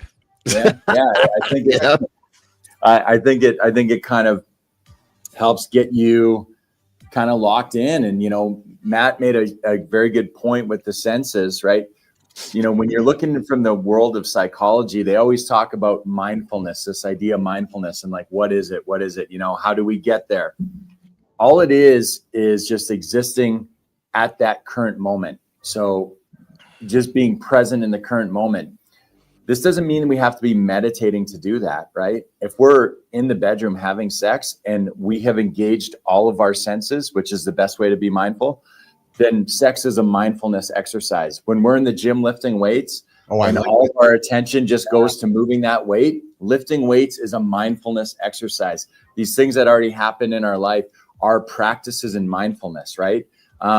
Because all of our senses, it's just the feel of the bar in our hands, right? Or the feel of the, touching our partner, right? And the sounds that are made, and the smells, right? The smell in the gym, the smell in the bedroom, all these things, they just create this experience for us that just allow us to exist right in that moment and not thinking about anything that happened before, might happen in the future. We're just existing, enjoying the moment. You find that in the gym and in the bedroom. I mean, you can't, when you're under a weight that will break you, if you're not paying attention, you have no choice but to be completely there. And that's how I learned to be present, because as my young mind was going every which fucking direction, I would even be doing this in the warm-ups. But as soon as I got to a weight that I'm like, holy shit, this is going to kick my ass, it had my attention. It'd almost be like, if you were somehow to get into an altercation on the street, you're not thinking about your problems. You're thinking about, fighting or running. There's nothing else in your mind at that moment. And that is like pure presentness. We're talking about increasing pleasure in the bedroom by communicating by using sounds. AJ is dropping some nuggets here. AJ, I know you got to rock and roll here. I want to drop something with you in a couple minutes about the ocean. But before we do that, wrapping this up on the sex and sound conversation, AJ, you talk about mindfulness and so forth. I got a conversation coming up for us next week about people who struggle with ADHD and how it impacts them in the bedroom. And something you said here about trying to create presence and being mindful.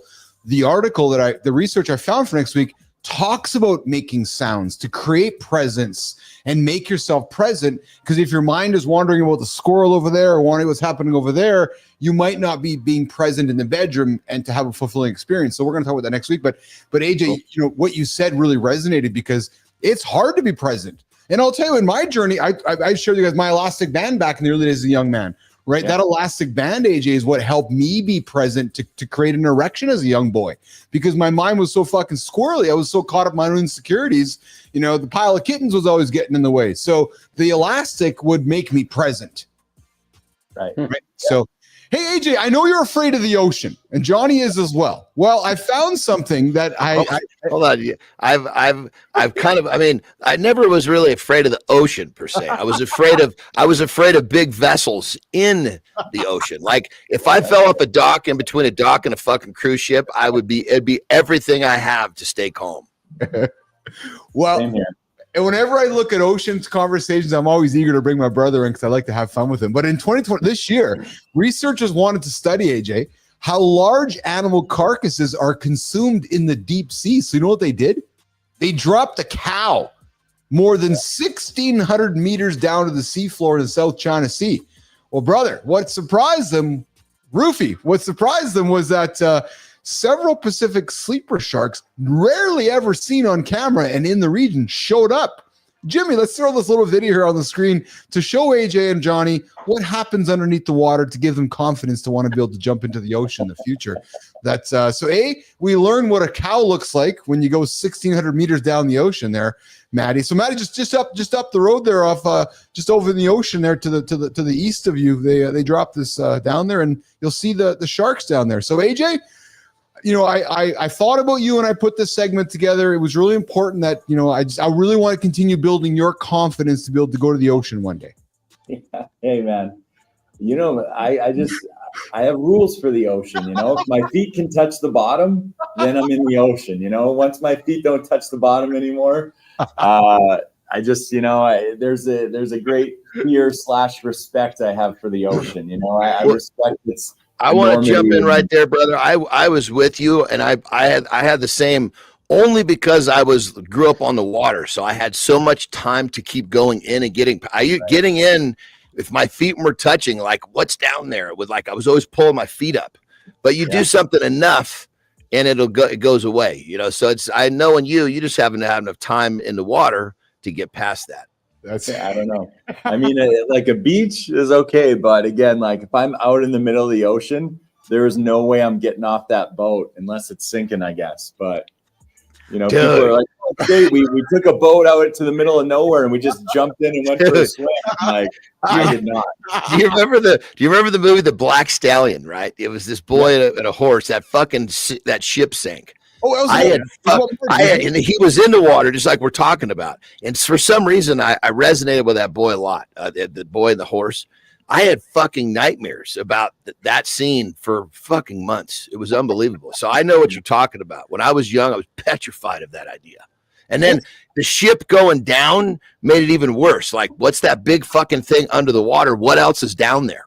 Oh, yeah. You know, the funny thing was the first time I took a transatlantic flight over the Atlantic Ocean. I'd never flown over the ocean before. And my big concern in my mind was not that, like, what if the plane goes down? It wasn't scary to me if the plane crashes. It was like, oh, shit, like, what if the plane crashes in the ocean, right? Now I'm going to be floating in the ocean. So like I just assumed I would survive the plane crash, and the scariest part to me was like, hey, I'm going to be floating out in the middle of the ocean. This is the most terrifying thought I can possibly have, you know? Yeah. Oh yeah, right. Hey guys, John Morning's in Live with Keith and Friends here with AJ Zeglin, Matty Roof, John Anderson, and myself, Keith Billis. We get after it every single day here at 8 o'clock Eastern time. AJ joins the show here Monday, Wednesday. AJ's on the show all the time, and we're a big. He's just part of the crew here. Holroyd coming with AJ's in the house and so forth. AJ, what do you got going on this weekend, brother? As we wrap up with you, I know you got to get back at it. What do you got going on this weekend, pal? Yeah, I'm redoing the stucco on my house. Oh, so super fun. Oh yeah. I gotta go today after I'm done in the gym and go pick up all the quick creep finish, and then go pick up a few supplies, and then I'm hoping to bang it out in one weekend. And I just got to redo the whole stucco on the outside. Took the old stuff down, put the scratch coat up, and then now we're redoing the stucco. So it's a big job, but it will look nice when it's done. Roofy, your expression said it all. I can see you are you're just that's when I make a phone call. You know anybody who knows how to do stucco? Because that is not for me. I mean, I'd try it. I try anything, but I know I would fuck it up. What about you, Anderson? What do you got going this weekend, brother? We're going to work towards wrap up our conversation. What do you got going this weekend, brother? Oh, fuck, man. Today's the first day I'm back. I can tell. It took 5 fucking days, man. So I know next time that it's going to take Jimmy, just note, man, when Johnny's got something going on, we know we're going to have sleeper John for 4 days.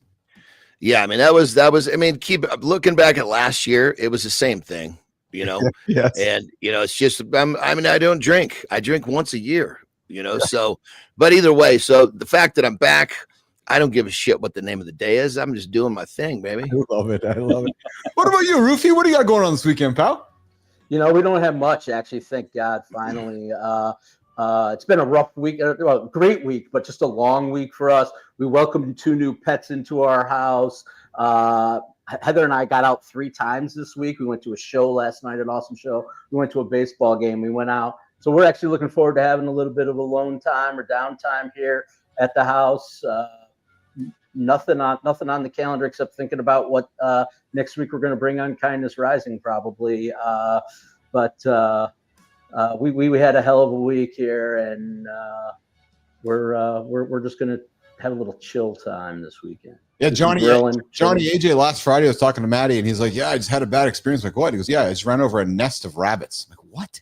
Oh, it's brutal. Yeah. Absolutely brutal. I mean, my sympathetic senses were just like I had to get out, and then I had to deal with it because I knew it was right in my front yard, honestly, and I knew that if I left, I was going to ask, where do you find it? You don't find a nest of rabbits on the freeway or on a paved road, right? So here's the story. In February we had 2 huge pine trees removed from the front of my house, so I'm growing grass around where those pine trees were. And I let the grass grow up to get healthy. And somehow, somewhere along the way, rabbits came in there and planted their babies. And I'm like, oh, it's time to mow the grass down. I hit this thing. It goes, like you hear the fucking grind. It was awful. It was just brutal. You know, there's 3 or 4 little babies, and they're all struggling. And I'm like, oh my God, like, how do I put these things out of their misery? And it was not a pleasant experience. Then I had to go for a walk and you know, clear my head and handle these things. And where the hell am I going to put these carcasses? And it was disgusting.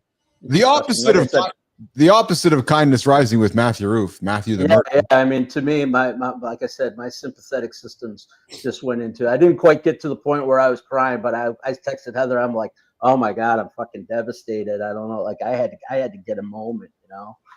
Yeah. All right, guys. Well, listen, I think we're going to work towards walking AJ out of the lab here this morning. Brother, good week with you, man. Looking forward to hanging out with you next week as well.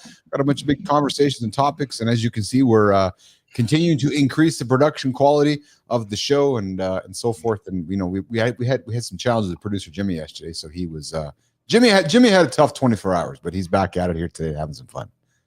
Hey, real quick, Keith, what are you doing this weekend? I feel like you ask everyone, no one asks you. You know, it's my job to be the host. What am I doing this weekend? I'm excited, man. I'm creating. Yeah, I'm creating. I'm in the never quit world of building something from scratch and building an empire. I'm sitting down with some new tools this weekend and building some stuff fun next week. Lauren's off this weekend to the lake with Brookie, and I think the kids are also doing some stuff. So old dad here is going to get after it and do what he loves, which is creating. I'm looking forward to it. Actually, I'm going to do a lot of creating. And while you're finishing up what you're talking about, I know we're going to hang for a little bit after they're gone. I got to piss real quick because I'm not going to have a good conversation once they're gone. So cut me loose real quick. Go for a piss, Johnny. Yeah, you go for a piss. Yeah, that's it. That's it. That's it. So that's what I'm doing, AJ. I'm going to get after. I'll be around here. If you want to break during your stuccoing, you're welcome to take a ride to Headingley and come grab a pop with me or so forth or whatever it is. But yeah, I'm going to create. I'm going to have some fun with my tools so I can continue to create more content and build this platform. I'm excited about it, actually. So awesome. Cool. Yeah. It's the world is moving so fast, man. I was having this conversation with Carter last week. I was like, we were talking about creating and having fun and joy. And I was like, dude, I said, I when somebody's out there, pick something. When somebody's out there golfing for 6 hours, I'm out there 6 hours getting ahead of that guy building. So so I'm a competitive guy when it comes to business. Yes. Right. So I'm Kobe in the gym while that guy out there is I'm shooting so I can. That's just me. It's how I've always, AJ, that's how I've always been, man. Oh, so yeah. No, yeah, I know for sure. Absolutely. So no, I'm not stuck going, but I do have some grass to cut today that I'm looking forward to doing. I like yeah, it's fun. Don't hit any rabbits. And I got a little bit of advice for you. Not that I'm a basketball player. It's not this. It's this. Oh yeah, don't tell Adam Holland because I was teased by my roofie. Dude, you're supposed to be on my team, man. I'm just trying to help. You got to get some loft on it. Oh, this doesn't work. This limp wrist and this. No. Speaking of, I don't know why this is reminding me of, guys. Quickly before you both go, I feel like we can relate to this. Well, Anderson will as well. But hey, did you guys see the brand new "Home Sweet Home" video with Motley Crue and Dolly Parton? True story. No. What? Oh yeah, baby. Oh, I'd like to see that. I love Motley Crue. Is it like Vince Neil 2025, or is it integrated from their song in '86 or whenever it was? Great question, Roofie. All I'm going to say is go watch the video, boys, because it's not, sorry, Vince, it's not fat Vince. It's young, good-looking, handsome Vince. Oh, it's my God. Vince that was getting action with sounds in the bedroom.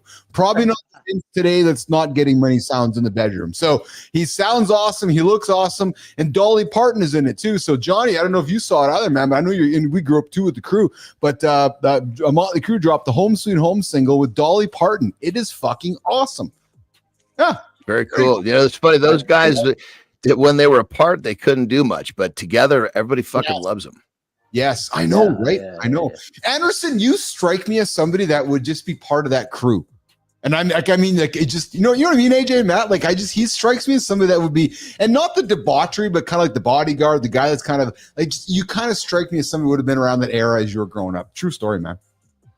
Yeah. I don't know. I mean, I think, I don't know. I liked him, but I was never one of these dudes who was so die hard for any rock group or any, you know what I mean? I don't know. Some people like with you guys, when you're talking about your hockey team, it's we, right? Yeah.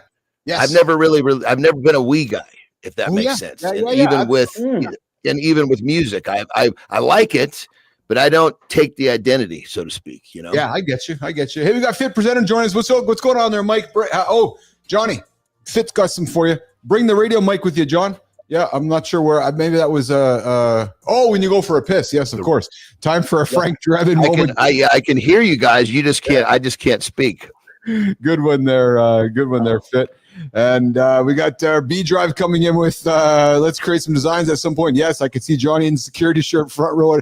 I agree. I absolutely agree with you, Bernard. I can see Johnny there just handling. Let me fucking tell you right now. There's no fucking way at any point in my life you're going to catch me doing something like that. You know what I mean? Even when I was pathetic, I still had more. It was like, okay, I wanted to be the guy on the fucking stage. Yes. So I wasn't going to be the one, out front. Yes. You know what I mean? It was like, I'd rather not go. Yeah, I'm with you, man. I'd rather be on stage too.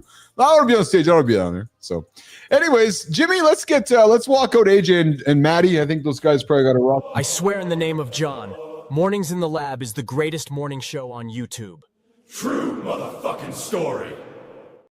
Baby, true motherfucking story. Mornings in the Lab with Keith and friends in the name of John. True motherfucking story. 8 o'clock Eastern time. Mornings in the Lab with Keith, John, Marty, Matty Roof, AJ Zeglin. 7:30. We're getting after it here today. Zeglin, I love you, brother. Have yourself an awesome weekend. Good luck with the stucco. Don't fall off the ladder. And like I said, if you want to get out of the heat and hang out for a little bit, come on down here for a ride. And we'll catch up. Thanks, gentlemen. Good to see you. Have a great day, brother. Have a good loop, AJ. Good to see you. All right. We got AJ out, and we're gonna unless Roofy wants to hang around here, but Roofy, I imagine you're gonna get out of here as well, here, pal. Yeah, I'm gonna walk out. I'm gonna go start preparing for next week. Right, Kindness Rising, 7:30 a.m. Monday through Friday. Yeah, we're not going to stop creating. I'm looking forward to seeing what you're going to come up with this weekend, Keith, and maybe we can leverage it into Kindness Rising and some of those other shoulder shows that we're going to be building with people when they come join the network and start their own live shows. Johnny, you know what I love about Matty? He's getting after it every single day here. Not that he didn't before, but I love the public accountability of it. Right, because there's power in it, isn't it, Matty? There's a pressure in it, right? There's a reality behind it, right? Like, holy fuck, I got to get to bed because I got to get up the next day.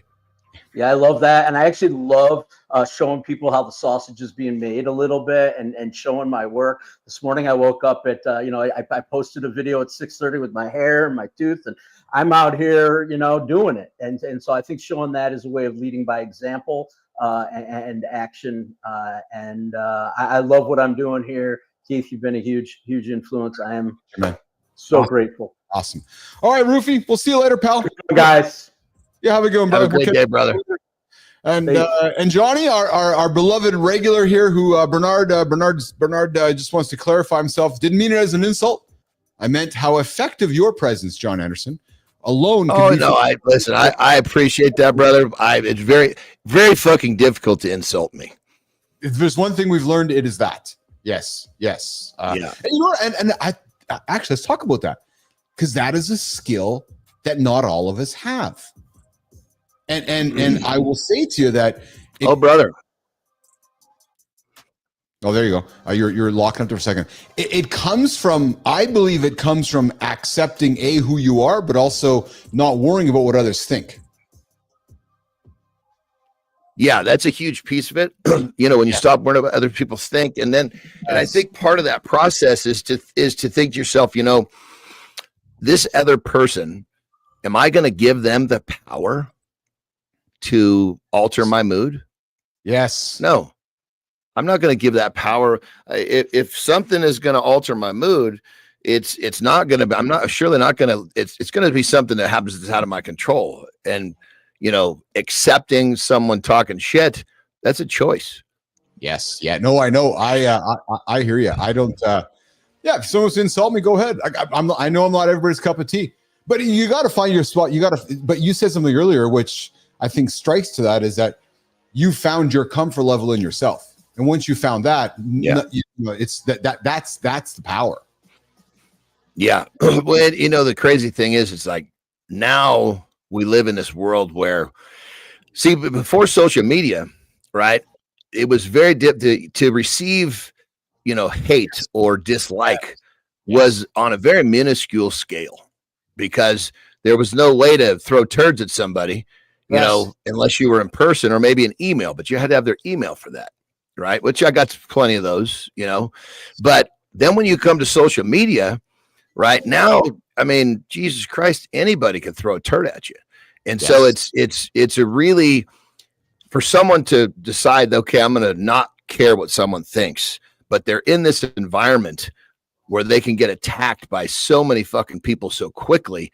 I think in today's time, it's very difficult for someone to get past that. And, people are really swayed by others. Yes. Well, let's face it, Johnny, it's never been an easier time to attack somebody. And it's never been an easier time to get up and be attacked. Open up your phone, you're a public figure, or even what you and I do every single day. I see the comments too, some of the good, some of the bad. You have to arrive at a space where you're comfortable with it. Listen, when I was building ICUC, I was a public figure, but I was building it publicly. And here in Canada, we were doing some things within the news industry, and some people didn't like what we were doing. As a matter of fact, a lot of people didn't like what we were doing. And a lot of people didn't like what I thought I was the decision maker in a lot of things we weren't doing. I got a lot of hate mail, John. I got hate mail about my family. I'm sure some of the things you can relate to, right? I had to learn how to accept it. I had to learn. Yeah, 100%. It's like, it's a reframing of situations, because here's the thing. If people are not giving you resistance, that means you're going with the flow, because people going with the flow don't get resistance. As soon as you step out of line, you start doing something that's extraordinary. Now you're going to get friction. So I mean, as soon as I reframed it, I was like, you know what? If I'm not taking heat, I'm not fucking growing the way I want to, because it goes back to I grow against the grain. It goes back to reframing what I've learned and what I continue to lean into daily. There's no point in putting that energy over there because it doesn't serve me any good. So I'm going to put it over here because I got a choice. I can put it over there, and actually, I think it was, who was it? Was it Ian May? We talked about a couple of days ago, which was like, like just why even use that energy to go over there? Like even if it's a minute, because a minute turns into 2 minutes, turns into 5 minutes, and I know that I the forest fire thing, I still have some fun with it. I'll tell you, in my normal life, though, my regular life outside of the show, I've gotten much better with it. I just don't even lean into it because and that's it, brother. You just hit it on the head. Yes. What I do instead is I'll find because when you lean into it a little bit, I'm sorry, I must have a delay, brother. My apology. I keep interrupting you. But when you lean into it a little bit, now it's basically it's a behavior. That little bit turns into a lot very easily. Oh, it sucks you in. It sucks you right in, man. Yeah, it does. And it's easy to suck. We all joke about the wormhole, right? You get into YouTube wormhole, you get into a social media wormhole. It's the same thing. You get into a negative conversation wormhole, and then you find somebody and then they introduce you to their friend who's negative. Next thing you know, 2 weeks, you got a month of new friends that are all negative. You're like, what the hell just happened here? I met these dudes at the gym. I thought they were great, but then time goes by. You're like, wait a minute, I've changed because these motherfuckers have had influence on me. You know what I mean? Like, I know you know exactly what I mean. 100%. You have to be really careful. I mean, it's like, it's because it just, I don't know. It's like, for me, I can only truly speak for myself. As soon as I start to acknowledge any type of negativity, that little sliver of acknowledgement turns into a huge piece of the pie really fast. So it's all or nothing for me. Yes. Yeah. I hear you. I hear you loud and clear. Hey, Mornings in the Lab with Keith and John here, getting after 8 o'clock Eastern time. So right here. Real quick, I hear you proposing. Yeah. I love it. But just working on it, right? Just continuing to work the. So I know you can appreciate the way that I communicate and you hear things in between lines. I know you can just appreciate the direction we're heading. Yeah. Right. And it's all progress over perfection, right? It's just 1% better every single day, right? So it's just it's just kind of like one of those things where you're going to have to get down on your knee and ask me if I'll accept this title, and we'll have to make a live event out of it. Yeah, there you go. Yes. I mean, come on,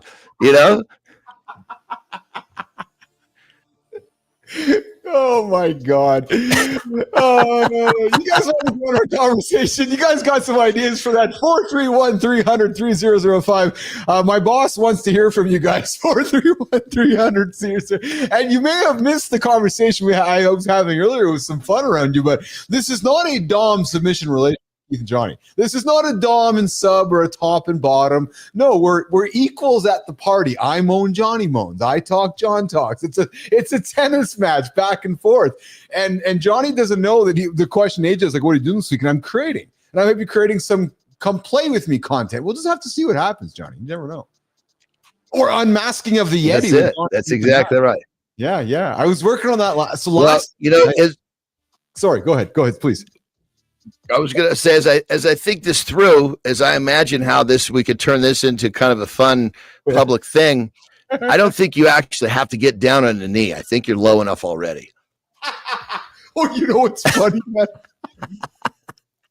I made something yesterday with this big dude, and then the videos I'm making with In the Name of John. True motherfucking story. Well, I have one I made yesterday where there's the big guy, and then this little micro person runs up and makes the reveal, and it's I will share. Oh, dude, you're getting good at that stuff, brother. Dude, I'm telling you, man, we're creating some good shit. And actually next week I get some stuff to talk about when it comes to AI and weaving into the world. And it's funny because I was texting Bannister last week. I was like, dude, you got to get back to work, man. I'm eager to talk about how fast the world's changing. Perplexity. So just to nerd out with you for a quick second, because you're the business side of things. So yesterday, Perplexity, one of the big AI engines, launched a browser, and I've been using it. And it's just so clear to me how the world's changing away from Google, man. Like, so, we grew up with, so you and Really? I, oh man. Oh, like it's just so obvious how it's happening now because I bring it up because you and I we can relate to when the world moved from encyclopedia to dictionaries to Google. Because we both remember Google showed up. You're like, oh yeah, Google. Remember that? True story, right? And it was like, oh my God, it changed my life. Well, and then it literally changed everything. Well, I can start to see it now here again. So it might be time for Keith and John to do some fax machine AI training here in the next couple of weeks to bring you up to speed on a few things that I know you can benefit in your world. So, hey, speaking of your world, for a couple minutes here, what's shaking with John Anderson University? Just to plug that out for you, brother. Yeah. No, it's going well. I mean, we're just kind of launching it, obviously we're getting the website the website's functional, but we're getting it all tied up because obviously part of the university is to teach people about peptides and how to use them and how to dose them, but also to give them a source that's safe. And so that's the second half of the equation. So hopefully this weekend, that whole part of it will be completely tied up. I mean, it's functional, but I want it to be running smoother. But ultimately, it's been a great project, and for me to be able to share my experiences, how they've helped me, and also the other guy that I have in the university with me, Travis. He's got a lot of Travis Ortmeyer. He was a world level athlete too. For us to share our experience and what was worked for us, then helps people understand how they can use them. Because it's like, the world of peptides, for people that understand, it's just so interesting in the fact that it's like these little signals to the body saying, hey, body, burn a little more fat for me. Or, hey, body, let's not put extra inflammation in those knees. So it's like a way to signal the body to be at a higher level of existence. And, you keep in mind, here's an interesting one. People don't know creatine is a peptide. Yes. I did not know that, but no, actually I did. I was reading a little bit, and actually I guess maybe got me kind of curious about peptides because actually that's what it was that because creatine, we all know about it, we talk about it, it's in the news, people are leaning into it.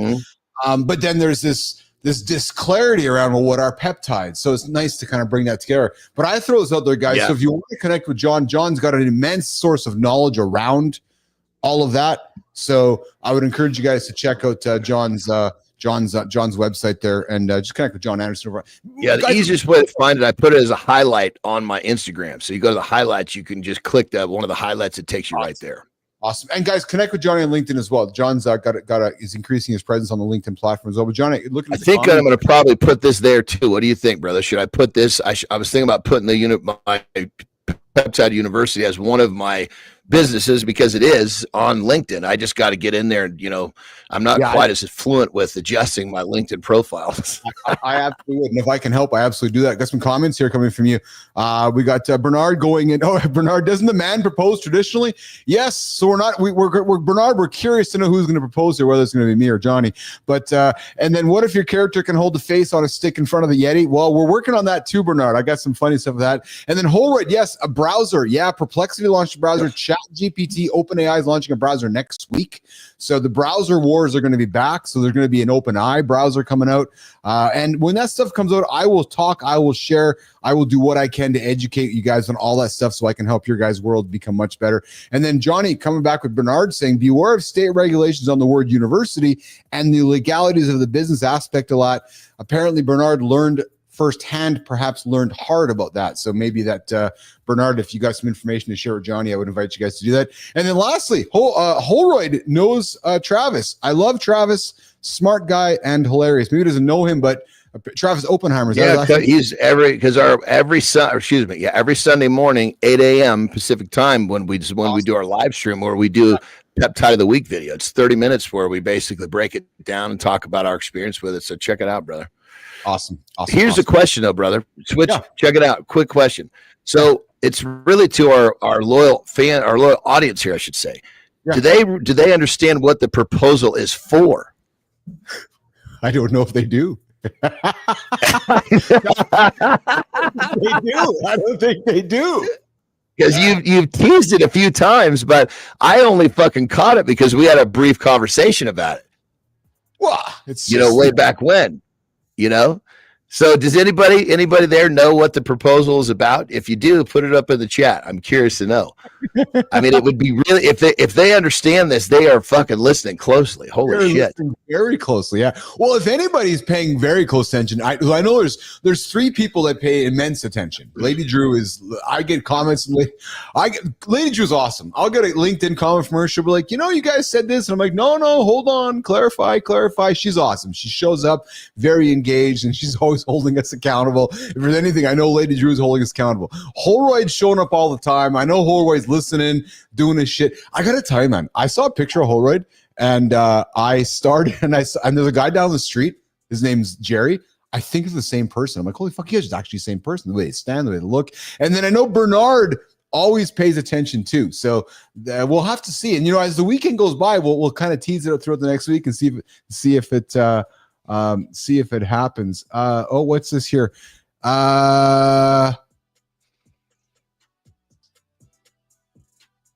So Brandon Phillips came in here and said, truth, I started my last company in my 1-bedroom apartment 17 years later. I had a nice figure exit. It's real. It happens all the time, and there's a method to make it happen. Yeah, it's great. So Brandon was just dropping in with our 25 business lessons idea. Guys, the reality is, there's so many ideas. The hardest thing, Johnny, is to get started. Good. 100%. That fucking first step is a killer. It is. Don Shula sums it up the best. The step that stops most people is the first. Let's hang on that for a second. I'm going to debate you on that. I wonder if it's the first or if it's actually the third. Go with me here. So, I'm with you. I think once you get past the first, there's more people that don't take the first. There's a lot of people that took the first that don't make the third or the fifth for sure. But I think the lion's share of the people are sitting there waiting to take the first. They're waiting for the perfect time, the perfect place, the perfect moment. Yeah. When the kids are out of school, when the vacation's over, there's never. I got a little secret for everybody. No. There's never a fucking perfect time. It'll never come. No, but there is. It's right now. Exactly. Yeah, if you're waiting for it, you're not waiting. The time is now, because waiting doesn't help. That's it. That's exactly it. And Bernard, I'm 76% there, brother. I agree. And hey, man, that's why I congratulated Matt publicly, because he's like, I want to do a live morning show. I'm like, all right, it's every single day, and it's a commitment, right? And one day is fun, 1 week is great, but then 2 weeks go by through. It's just you got to get after it, right? So. It's all right. So I gotta get to community corner. I'm gonna walk you out of here. I'm gonna do the community corner with Jimmy, and we're gonna wrap up the show. And if you do have a busy, tied up weekend, if you have some time, I'll drop you a text. Maybe we'll grab a half an hour. Yeah, let's grab some. Yeah, I mean, I'm productive, but it's just those productive tasks that never end. So it's perfect. I don't have a lot. I'm gonna have a handful of calls, but we work around those. We're good to go. I'm the same way. Lauren's out, so I got a lot of flexibility over the weekend too. So I'll shoot you a text. We'll catch up on a few things, and let's do it. We'll have some fun. I see Roofy there in the green room as well, just kind of hanging out there, doing the shit, waving at us. Yeah, Bernard, you're right, man. The only real time is now. So, all right, brother, Jimmy. I'm Jimmy. Johnny, you have yourself a good one, brother. Lots of love from me to you. Say hi to Terry for me, and I will talk to you over the weekend. Okay, pal? Have a good look, brother. All right. Johnny's out of here. Morning's Lab with Keith and John and the rest of the gang here, getting after every single day here at 8 o'clock Eastern time, right here on YouTube, LinkedIn, X, and my forgotten cousin from another mother, Substack. Jimmy, is it time to get to the segment of the show that we like to call the Community Corner? And I think it sounds maybe a little bit like this. Community Corner time. Real creators making real waves in the underground scene. These aren't your typical success stories.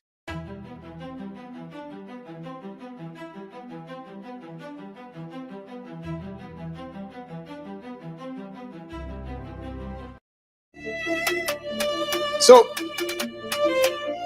it's time for the Community Corner, where we connect LinkedIn and Substack on Mornings Alive with Keith and friends. What's harder, changing your life or just being honest about how stuck you actually feel? Well, today's stories are proof that you're not the only guy in the room wrestling with real talk, tough routines, or misunderstood science. Let's get after it right now. Why is everybody so scared of the word hard? Hard? I'm serious.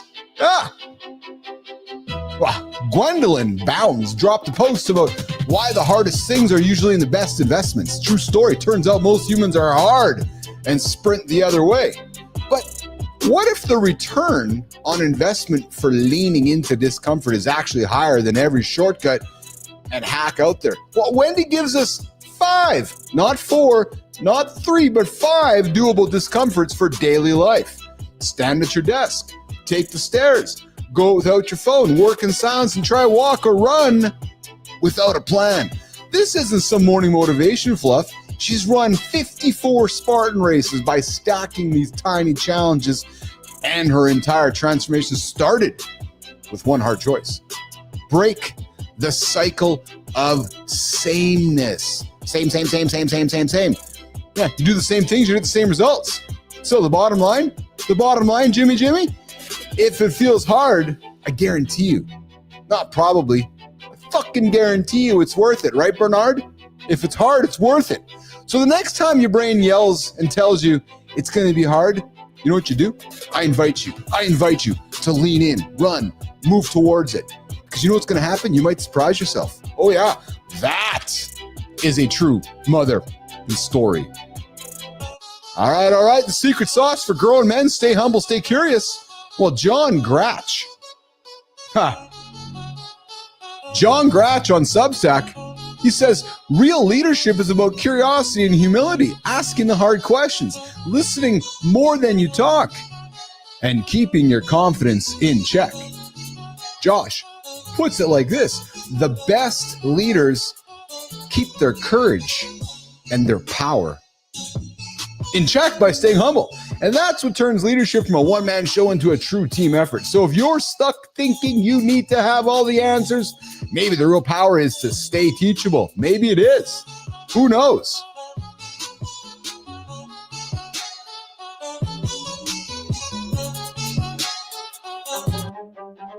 Back to LinkedIn. Don't puke in the canyon. Yeah, I said it. Don't puke in the canyon. And other life lessons from Jared Greer. Who would run to the bottom of the Grand Canyon and back to the top 4 times for the 40th birthday? Jared Greer did. 100 miles, 30 hours, and a whole lot of pain. Yep, true story. But the point isn't the mileage, it's what he learned. Yeah, baby. Getting to the top isn't about one big sprint. It's about not giving up where you're exhausted, frustrated, or flat out sitting on the ground thinking about quitting. He's seen some guys go for far too fast and some guys underestimating the grind, but the only ones who make it are the ones who get up and keep moving no matter how ugly it gets. Yeah, baby, he ties it straight back to business and life. Success is having the guts to climb back up every time.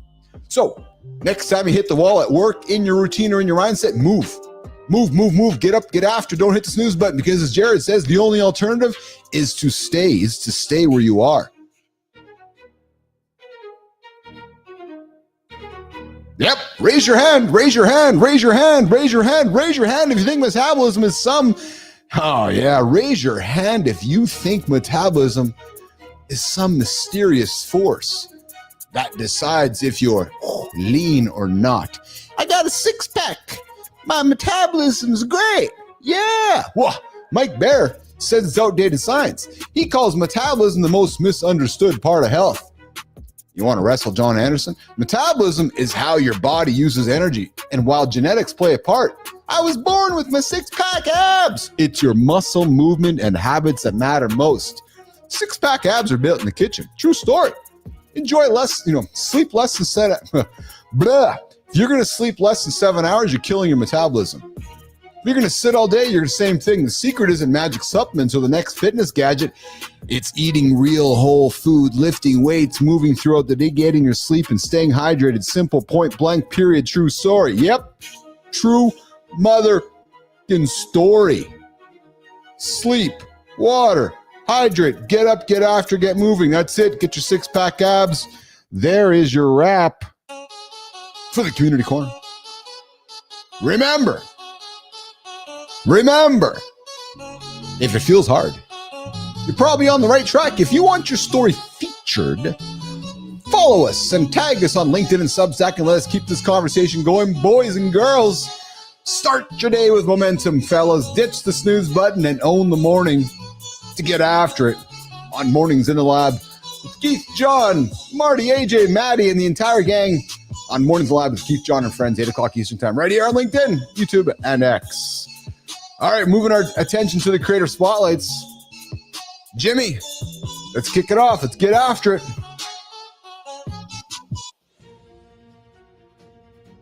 Ever wonder why some business videos actually stick with you while others make you want to scroll away?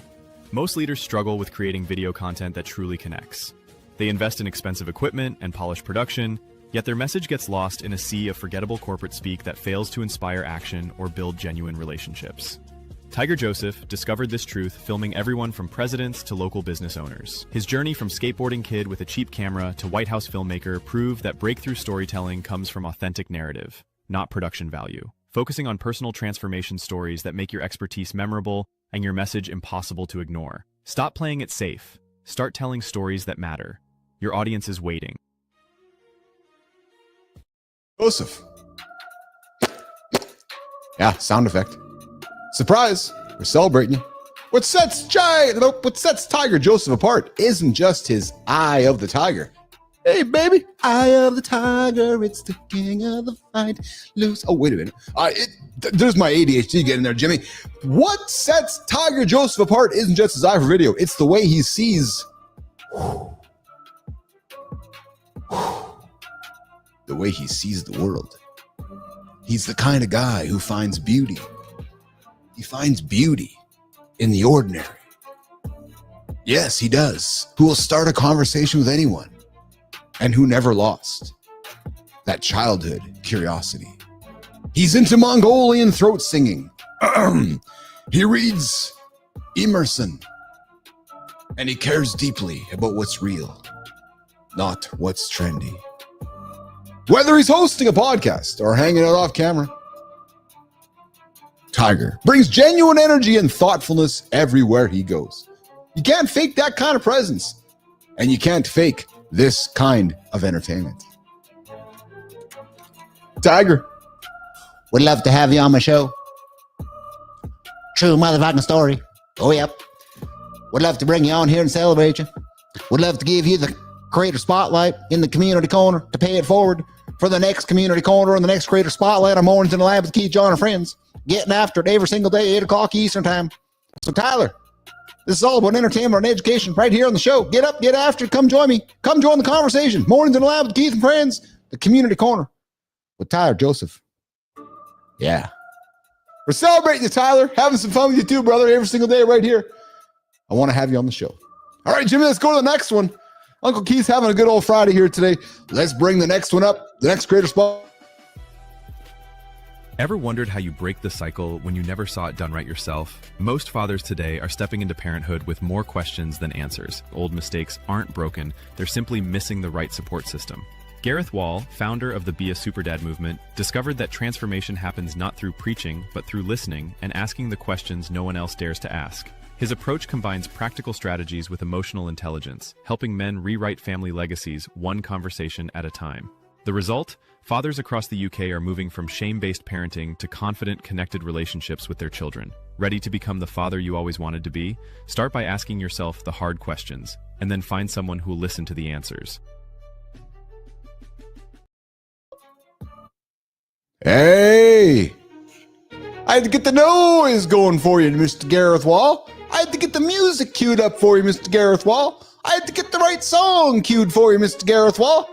We're celebrating you. Oh, yeah, baby, we're celebrating you. Gareth Wall isn't just a coach. He's a dad, he's a partner, and a man who learned to slow down for what mattered most. He's the guy who will drop everything, motherfucking everything, for a family walk or a kitchen dance with his kids. Just like Matt Roof. Yeah, Matt Roof, Kindness Rising, 7:30 Eastern Time right here on the platform. He's open about his struggles, owning mistakes, laughing at the chaos of parenting. Oh my God, laughing at parenting. Yes. Oh, yes. Gareth listens more than he talks, just like me. Values honesty over image and finds joy in small moments most people rush past. What's Gareth's favorite part of the day? Well, at his core, Gareth is a learner, always looking for ways to grow, connect, and show up with heart. And he's showing other dads how it's done. So Gareth, I'd love to have you on the show, the big morning show, Mornings in the Lab with Keith, John, and friends, getting after it every single day. Bring your super dad attitude, bring your super dad experience so I can hand you the light so you can shine it on somebody in the next community corner on the Creator Spotlight right here on Mornings in the Lab with Keith and friends. I'm the Keith. I'm adding a Johnny to it. Yeah, that's it. All right, guys. Guess what? 2 hours is done. Mornings in the Lab with Keith and John. We're wrapping up. Yep, we are. We certainly are. What a great week, guys. Hope you guys had as much fun getting after it as I have, and Johnny has, and AJ has, and well, I'm thinking they have. And I know producer Jimmy has as well. Jimmy had a tough day yesterday, guys. He had a tough one. But we have lots of love for the little man, me, and Jimmy.